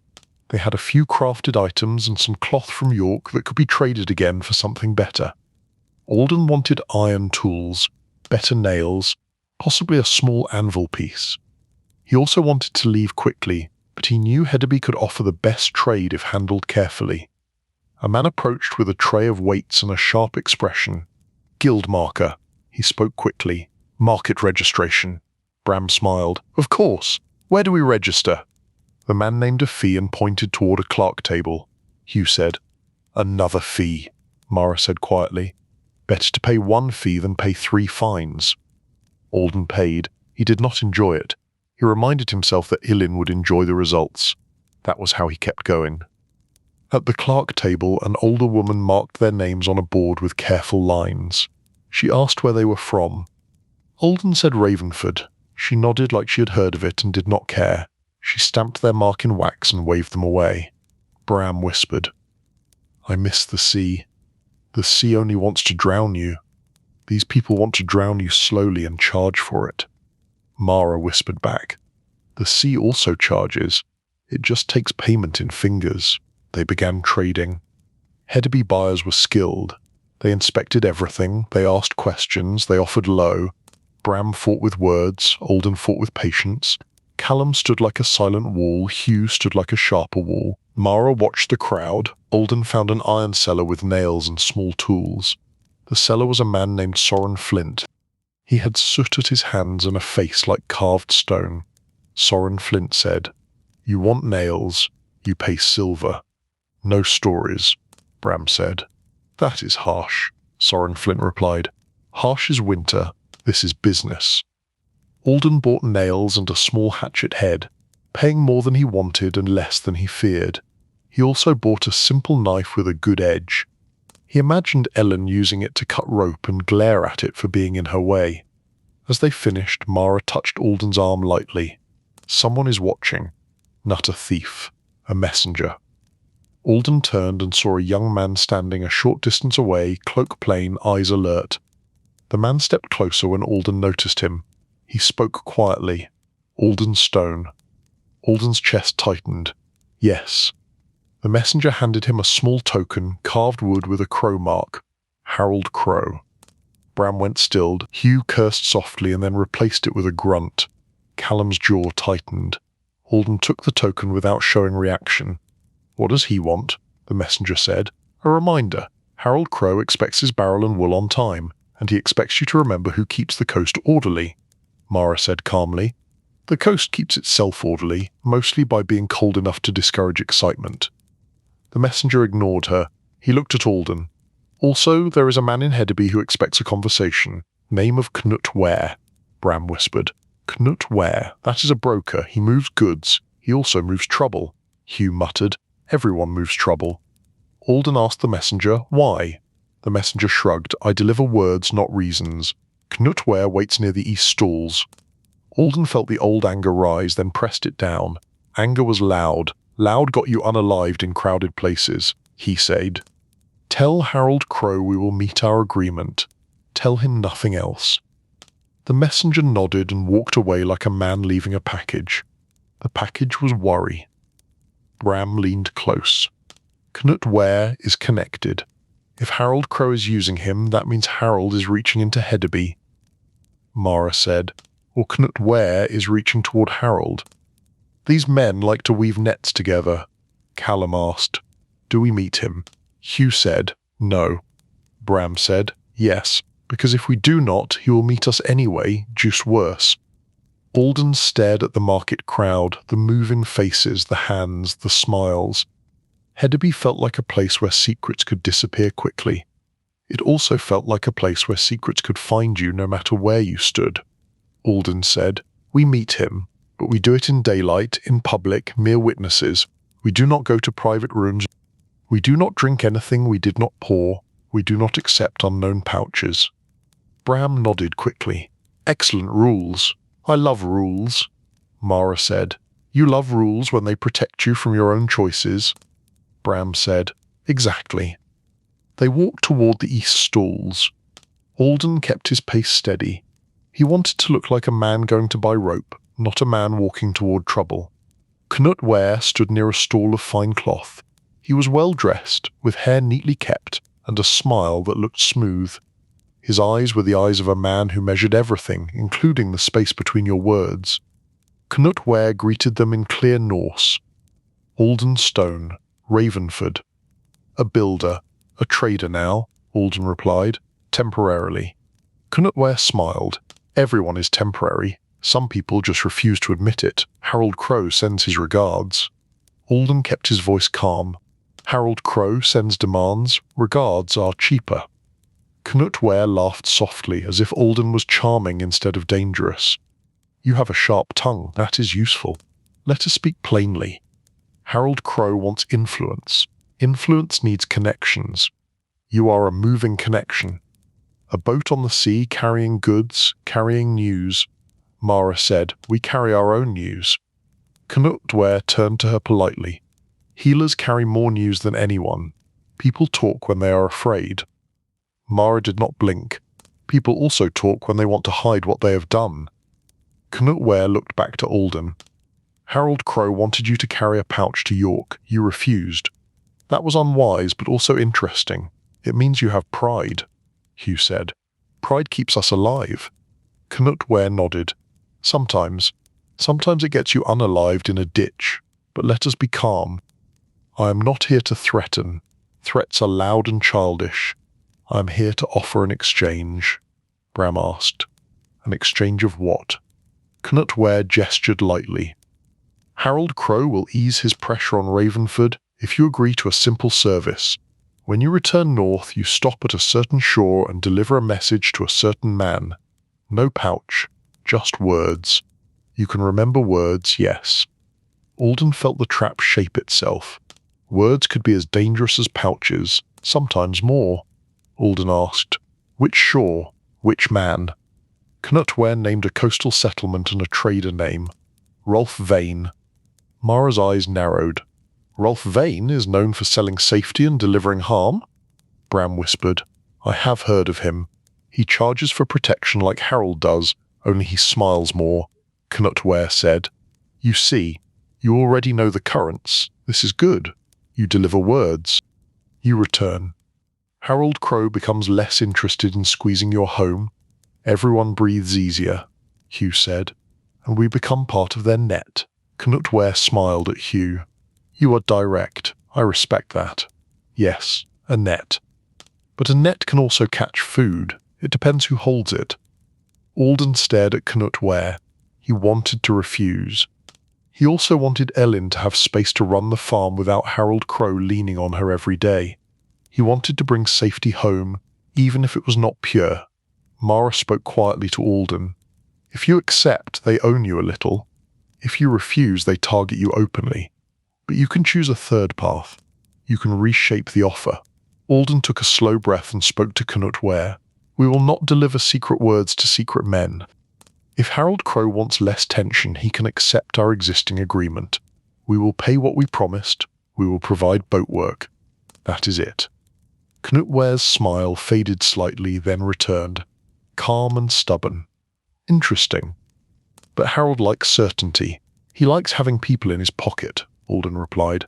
Then he should buy a pocket. I am not for sale. A few nearby traders glanced over. Not enough to be a crowd, but enough to be witnesses. Canute Ware leaned in slightly, voice lower. You are in Hedeby. Not your home field. Do not confuse daylight with safety. Alden kept his tone steady. Do not confuse quiet threats with strength. Strength does not need to whisper. Canute Ware watched him for a moment, then laughed softly. Very well. You refuse. That means Harold will remain interested in you. And I will remain curious. Curiosity is not a threat. It is a habit, Mara said. Some habits are dangerous. Canute Ware nodded. Many are. Still, I appreciate a man who does not bend easily. Enjoy Hedeby. Buy your nails. Return home. We will see how long pride keeps you warm. He stepped back and turned away, as if the conversation had been a simple trade that did not go his way. He blended into the crowd with practiced ease. Bram exhaled slowly. That went better than I expected. I expected knives, Hugh said. Knives come later, when people stop watching, Callum said. We leave soon. Alden nodded. Yes, we sell what remains, we buy what we need. We do not stay long enough for curiosity to sharpen into action. They spent the rest of the day moving quickly, trading and buying with focus. Alden bought a small bundle of iron rivets and a better awl for leatherwork. Bram traded cloth for a small amount of salt and a jar of oil. Mara bought dried herbs not found in Norway, paying with a few coins and a look that suggested she would remember the seller. By evening they returned to the boat with their goods tied down and their nerves stretched but intact. Callum and Hugh checked the dock area before settling in. No obvious watchers. That did not mean none. Alden sat on the boat edge and looked out at Hedeby lights, small and flickering. He felt the constant tension of living under other men's ambitions. Harold Crow, Canute Ware, Rolf Vane, names like stones in a pocket. Mara sat beside him. You did well, Alden asked. Did I? Mara replied. You refused without shouting. You did not give them a hook. You did not pretend they are harmless. You treated them like weather. You prepared, you adjusted, you moved on. Bram joined them with a tired grin. And we got nails. Elin will be pleased, which means she will complain in a warmer tone. Hugh snorted. That is the best reward, Callum said quietly. Tomorrow we sail. Alden nodded. Tomorrow they would leave the crowded crossroads and return to the simpler danger of the sea. Simple danger was not always safer, but it was easier to understand. He lay down that night with the sound of many strangers nearby and the memory of Canute Ware's calm smile. The Viking Age was harsh, but it was rarely honest about what it wanted. It wanted survival. It wanted power. It wanted both, and it rarely admitted the difference. Alden closed his eyes and chose sleep anyway. Sleep was not a luxury.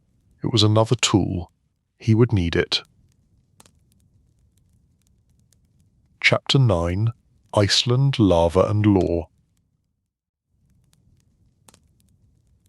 They left Hedeby before the market could decide what they were worth. Alden considered that a form of success.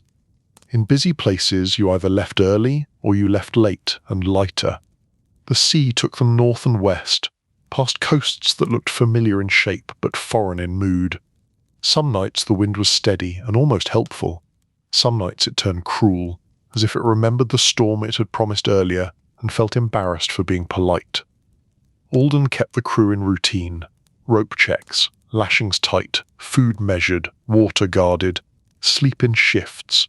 Small rules that made the difference between a hard voyage and an unalived crew. Bram Reed tried to tell fewer stories and succeeded most of the time. When he slipped, Mara Ash would glance at him with quiet judgment and Bram would return to silence like a dog returning to a leash. Hugh Tanner watched the horizon and complained at it. Callum Wren rode when needed and spoke only where words were necessary, which made every sentence feel like a tool pulled from a chest. They stopped along the way for fresh water and small trades. Most places had the same winter look: smoke, thin faces, careful hospitality. People were kinder when they expected you to leave soon. One evening they met a small coastal crew who spoke of new land far to the west, not a rumour, a place with hot springs and black sand and grass that fought hard to exist, a place where people had built turf walls because wood was scarce and the wind did not respect trees anyway. Bram listened, eyes bright. Iceland, Hugh muttered. A place named for ice. That sounds welcoming, Mara said. Names are honest sometimes. Alden felt the pull of it, not because he wanted new land for glory. He wanted new land for distance. Harold Crow's reach had limits. So did Cnut Ware's curiosity. A place far enough away could give a person room to breathe. They reached Iceland after days of sea and cold that felt like it had settled into their bones. The first sight of shore was stark. Dark rock, low hills, steam rising from the ground in pale ribbons. It looked like the earth itself was sighing. Bram whispered, "It is beautiful." Hugh replied, "It looks like the world gave up halfway through making it," Callum said. "It looks like it will not forgive mistakes," Mara said. "Neither does Norway. At least this place admits it." They found a sheltered cove where a small cluster of turf houses sat close together like they were trying to share warmth. A few people came down to the shore, watching the new boat with cautious interest. Alden stepped onto land and felt the ground solid under his feet. He had missed that, even though land came with its own problems. A man approached, tall and weathered, with hair tied back and a calm face. He spoke Norse with a slightly different rhythm. "Welcome. I am Magnus Hale. This is Ashridge." Alden nodded. "Alden Stone. We come to trade and rest. We have some goods. We seek supplies and a place to dry." Magnus Hale studied their boat, then their faces. "You look like the sea tried to teach you manners," Hugh said. "The sea is a harsh teacher." Magnus smiled faintly. "It is. Come, we have space. Not much, but enough." They carried bundles up the slope to the turf houses. The air smelled different here, less pine smoke, more peat. The warmth inside the main house felt softer, less sharp than in Norway, as if the walls had learned to hold it carefully. A woman with dark hair and steady eyes greeted them. Her name was Sigrid Vale. She offered them hot broth that tasted faintly of herbs and something mineral. It was strange and comforting. Bram took a sip and nodded solemnly. "Iceland tastes like it is trying," Sigrid Vale replied. "Iceland is always trying. That is why anyone survives here." Mara watched Sigrid's hands, working hands, quick and calm. Mara respected that. They rested for a day, drying clothes, eating simple food, repairing small gear. Alden checked the boat and found only minor issues. A few lines needed replacing, a seam needed a touch more tar. The sea had been rude, but the boat had held, which made Alden feel proud in a quiet way. Ashridge was small. The people were fewer, the land gave less. But the community felt tighter, because it had to be. Here, losing a neighbour was not just sad, it was dangerous. Magnus Hale showed Alden the hot spring near the ridge. Steam rose from a shallow pool, and the air around it felt like a secret warmth the earth kept for itself. Magnus said, "The spring helps in winter. It does not solve hunger, but it makes cold less cruel." Alden nodded. Elin would like this place. She would complain about it, but she would like it. Magnus smiled. "Who is Elin?" Alden said. "My sister. She runs a farm with stubbornness and arithmetic." Magnus laughed softly. "Iceland respects arithmetic. It is the only magic we trust." News in Ashridge travelled fast. They learned that a law gathering would be held soon at Thingvellir, the Assembly Plains. People from across the island would come. Disputes would be settled, agreements made, winter plans shared. In a harsh land, law was not about pride, it was about survival with fewer surprises. Father Rowan was not with them now, but his influence had followed in a way. A few in Ashridge had met monks and traders. They asked about York and Dublin and Hedeby. Alden answered carefully. Bram answered with extra details. Hugh answered with grunts that could be translated as, "Please stop asking." Mara listened more than she spoke. She watched the island people, their quiet focus, their tired humour, the way they did not waste words on pretending things were fine. On the morning they travelled to Thingvellir, the sky was pale and the air cold enough to make breathing feel like work. They joined a small group from Ashridge. Magnus Hale led, Sigrid Vale walked beside him. Others followed with packs and quiet determination. The path crossed rough ground. Lava fields cracked under thin snow. The landscape looked sharp, like it had been cut and left unfinished. Alden admired it in the way you admire a blade that will not lie about what it can do. Bram whispered to Mara, "If I trip, I will die of embarrassment before the cold gets me." Mara whispered back, "Then do not trip," Bram said. "Thank you. That advice is perfect and useless." Thingvellir lay in a broad valley where dark rock walls rose on either side. A river ran through it, cold and clear. People gathered in clusters, cloaks pulled tight, faces set with the calm seriousness of those who knew the law could keep them from being eaten by each other's desperation. Alden felt the familiar tension of assemblies. He remembered Stonefields. He remembered Harold Crow turning law into pressure. Here the mood was different. People came because they needed rules to hold, not because they wanted to show power. A law speaker stood at a central rock. His name was Thorin Beck, an older man with a voice that carried without shouting. He opened the assembly with clear words and no theatre. "The assembly is open. Speak your claims. Bring witnesses. Be fair. Winter is listening," Bram murmured. "Winter is always listening," Hugh murmured back. "Winter hears everything. It just does not care." Alden watched cases unfold. A boundary dispute, a grazing agreement, a boat-sharing plan, a complaint about a man who took too much driftwood and then pretended it had washed up onto his land personally. The judgments were practical. Payback, share, work, repair. No grand punishments, just corrections meant to keep people from falling apart. Mara seemed calmer here. She spoke with a healer from another settlement and exchanged herbs. They discussed coughs and frostbitten fingers and the way pride made injuries worse. Alden listened and learned. In harsh places, the best law was the law that reduced conflict, not the law that rewarded loudness. Later, Magnus Hale stepped forward with a case. A family near Ashridge had lost a roof beam. Their house was collapsing. They needed timber, but timber was scarce. Magnus said, "We propose a shared timber store. Driftwood and salvaged boards are held in common. Those in need can take from it with assembly approval, and they repay with labour or goods when able." A murmur ran through the crowd. Some nodded, some frowned. People liked sharing in theory, until the thing being shared was the thing keeping you alive. A man named Eirik Frost stepped forward, arms crossed. "Common stores invite thieves," Magnus replied. "Private stores invite neighbours to starve. Thieves appear either way," Bram whispered. "I like this place." "They argue like adults," Hugh whispered back. "Do not praise it. The world hates praise." Thorin Beck considered and spoke. "The shared store is approved under rules, records kept, requests made at assemblies, repayment expected when possible, theft punished by labour repayment and loss of future access, not exile unless repeated. Winter is harsh enough. We do not add cruelty without reason." Alden felt something in his chest loosen. It was not joy. It was the feeling of seeing people choose sense over pride. After the gathering, Alden walked the edge of the valley and looked at the rock walls.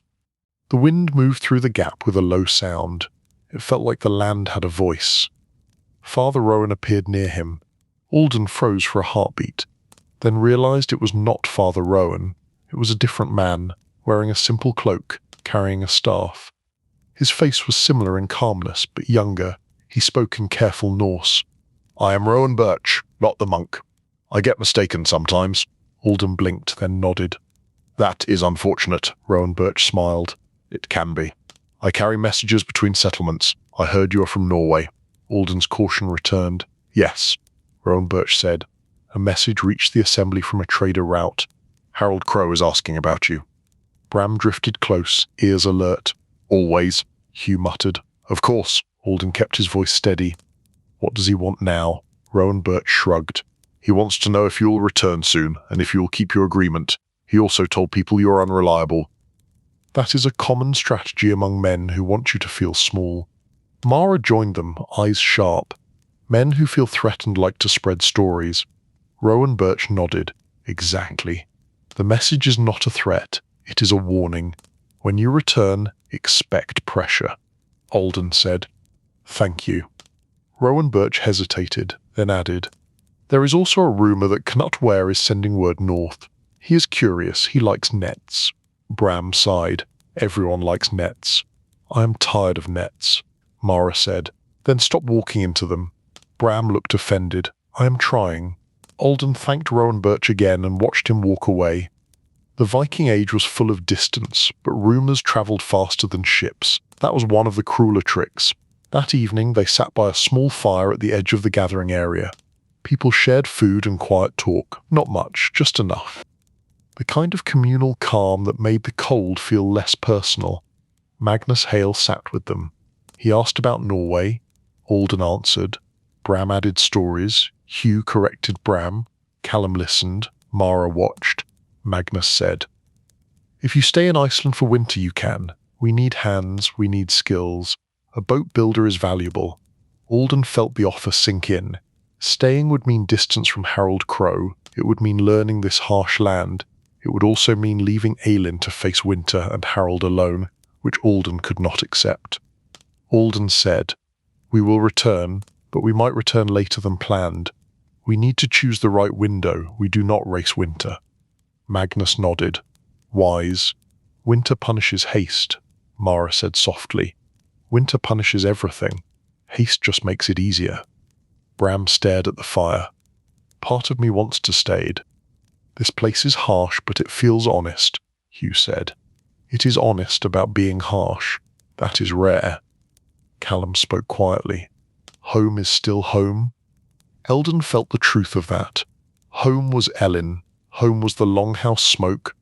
Home was the fjord pretending to be calm. Home was the problem and also the reason to keep going. They returned to Ashridge and settled into a short winter pause.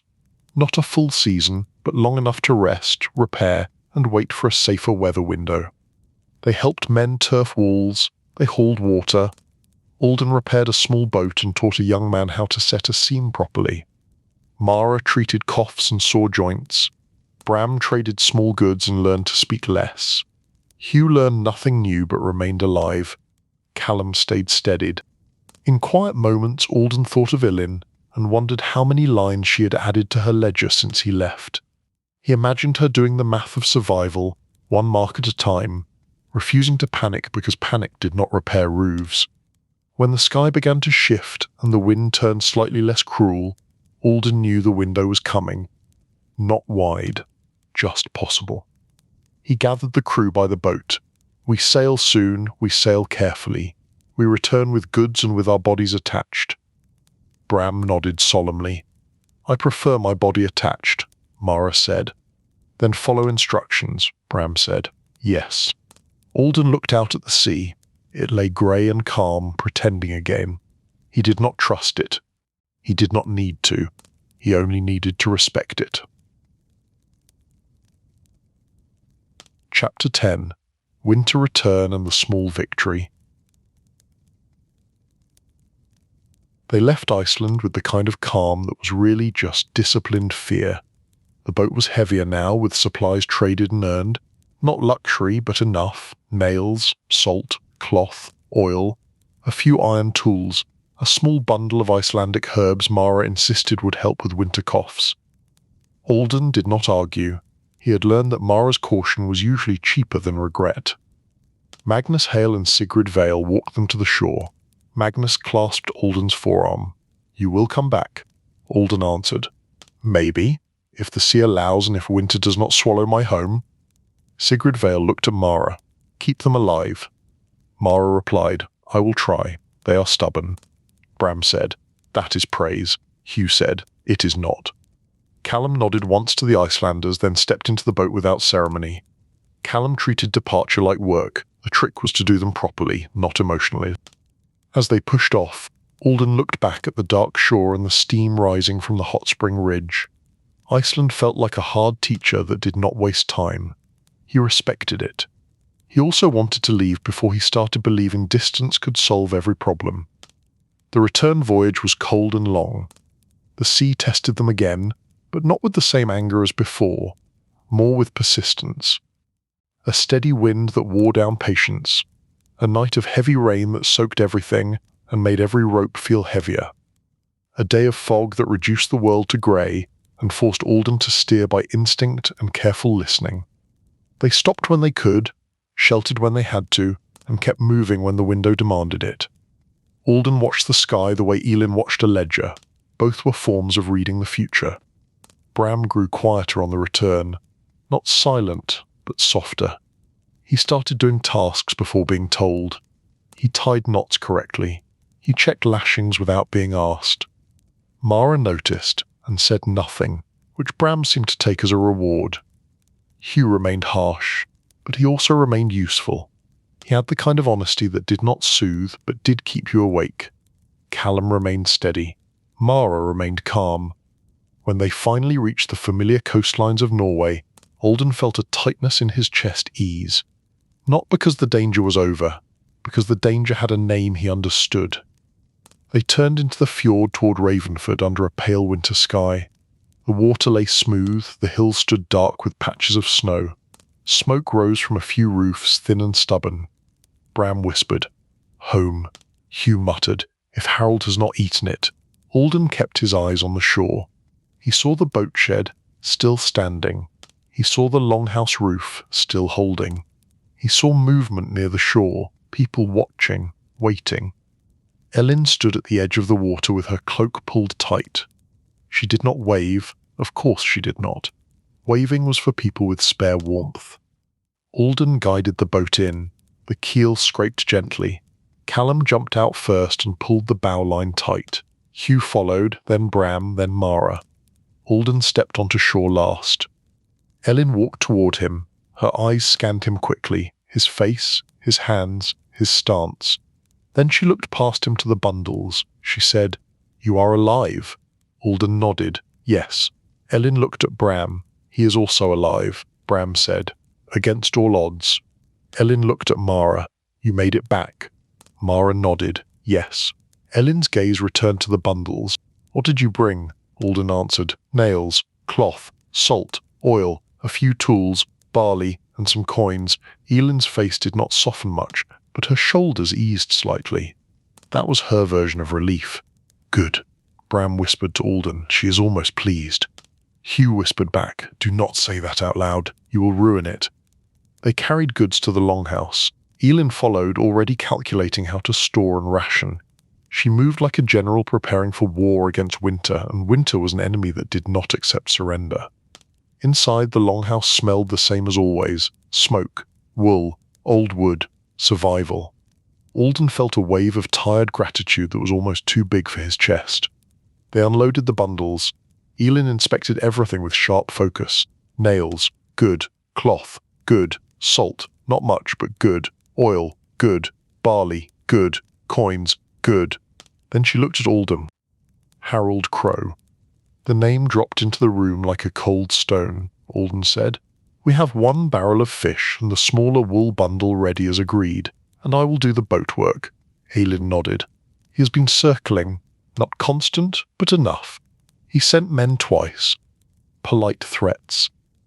The kind that pretend they are jokes," Bram said. "I hate polite threats, they are so smug." Elin looked at him. "Everything you say is smug, you just dress it in smiles." Bram bowed slightly. "Fair?" Mara asked. "Did Harold take from you?" Elin shook her head. "Not yet. He likes to wait until you are weakest, then call it tradition." Alden felt anger rise and then settle into focus. "We do it now. We pay what we agreed. We give him no excuse." Elin's eyes narrowed. "He will still find Dut," Hugh said. "Wolves always find reasons." Callum said quietly, "Better to remove the easy reasons. They rested for one night. Not a full recovery, but enough to stop the body from shaking like a loose board. Elin fed them a meal that was noticeably better than oatmeal, which was her way of saying she was glad they returned without saying it. The next morning, Harold Crow arrived. He came with 2 men. Cloaks heavy, faces calm. He walked like he owned the ground. The ground did not argue, which encouraged him. Elin met him outside. Alden stood beside her. Mara stood slightly behind, watching. Bram stood nearby, trying to look harmless and failing. Hugh stood with arms crossed, looking like he could chew through wood. Callum stood silent, eyes steady. Harold smiled. Ravenford still stands. How wonderful, Elin replied. It stands because we keep it standing, not because you admire it. Harold's smile thinned. Elin Stone, always a blade, Walden stepped forward. We have your barrel of fish and the wool bundle, as agreed at the Thing, and I will repair your boat seams before spring. Harold's eyes flicked to the goods. He nodded slowly. Good. You have returned, you have paid, you have been sensible. Bram muttered. That is the nicest insult I have heard. Harold ignored Bram and looked at Alden. I also heard you travelled far. Dublin, Hedeby, even Iceland. Alden kept his face calm. Rumours travel, Harold replied. They do. And I hear you refused certain offers. You refused to carry messages. Elin's jaw tightened. We do not carry your trouble. Harold smiled again, a little colder. Trouble is part of life. You cannot refuse it. You can only choose whose trouble you carry. Mara spoke quietly. Some trouble is chosen, some is imposed. You seem to enjoy imposing. Harold glanced at Mara. Healers speak boldly because they think everyone needs them. Mara replied. Everyone does need healing, but not everyone deserves my silence. The air tightened. Harold's men shifted slightly. Hugh shifted too, and the shifting felt like weather turning. Alden spoke firmly, calm but hard. We met our agreement, that is all. If you want more, bring it to the Thing. Bring it in daylight. Bring it as a claim, not as a whisper. Harold studied Alden for a long moment, then he nodded. Very well. Daylight. Claims. You are learning. Perhaps travel has made you useful, Elin said. Travel made him tired. Harold laughed softly. Good. Tired people are easier to guide. Alden held his gaze. Not this tired. Harold's smile faded for a heartbeat, then returned. We will see. For now, I accept your payment. Your boat work will be done before spring. Alden nodded. It will. Harold turned to leave, then paused. One more thing. There will be another thing at Stonefield before spring. Attend. It is wise to be seen, Elin replied. We are seen all the time. That is the problem. Harold walked away without answering, cloak swaying. His men followed. The shore felt colder after he left, as if his presence had been a form of heat that burned instead of warmed. Elin exhaled. He will not stop, Alden said. No. But we can hold him to daylight. Mara nodded. Daylight is a weapon in harsh places. It is rare, but it is real, Bram said. I am glad we returned with nails. If Harold tries to squeeze us again, we can at least repair the roof while suffering, Hugh said. That is a grim comfort, Callum said. It is still comfort. Winter settled in fully. Days were short. Nights were long. Work did not stop. It never did. Alden repaired boats for neighbours and prepared to repair Harold's boat, because keeping a promise was also a form of defence. Elin rationed food with firm fairness. She organised people like a stern lullaby, steady and relentless. Mara treated coughs and aching joints. She used Icelandic herbs on a few elders and watched their breathing ease, which felt like a small victory that nobody celebrated loudly because celebrating tempted winter. Bram helped more than he talked, sometimes. He still talked, but he also chopped wood, hauled water, and even mended nets. He complained the entire time, which Elin considered proof of life. One evening, as snow fell lightly outside, Alden sat by the fire and watched the longhouse glow. Children slept. Elders murmured softly. The air smelled of smoke and broth and damp wood. Elin sat with the ledger board again. She made marks, then paused. She looked at Alden. She said quietly, You brought back enough. Alden felt something in his throat tighten. Enough was not abundance, enough was survival. In the Viking Age, enough was the dream. He nodded. We did. Elin looked back down at the ledger. Do not get proud. Alden managed a small smile. I will try. Mara spoke from nearby. Pride is hard to avoid. It grows in harsh soil, Hugh muttered. Then step on it, Bram said softly. I would like to say something sincere. Everyone turned to him with suspicion. Bram continued. I'm glad we are here. I'm glad we are alive. I'm glad Elin has nails. Elin stared at him. That was almost sincere. Bram nodded solemnly. I am learning, Callum said. Good. The winter did not become easier. It was still winter. It still demanded fuel and food and patience. But the roof held. The stores lasted. The coughs did not spread as badly as they could have. The boat shed stayed standing. Harold Crow remained a shadow at the edge of their lives, but he did not break into their longhouse, not this season. Perhaps daylight had made him cautious. Perhaps the thing had made him careful. Perhaps he was simply waiting, because men like Harold always waited. Alden understood that survival was not the end of struggle, it was the continuation of it, with slightly better tools. He looked around the longhouse and felt the quiet weight of a small victory. Not glorious, not dramatic, just real. Outside, the fjord lay dark and calm, pretending again. Inside, Ravenford breathed stubborn and steady.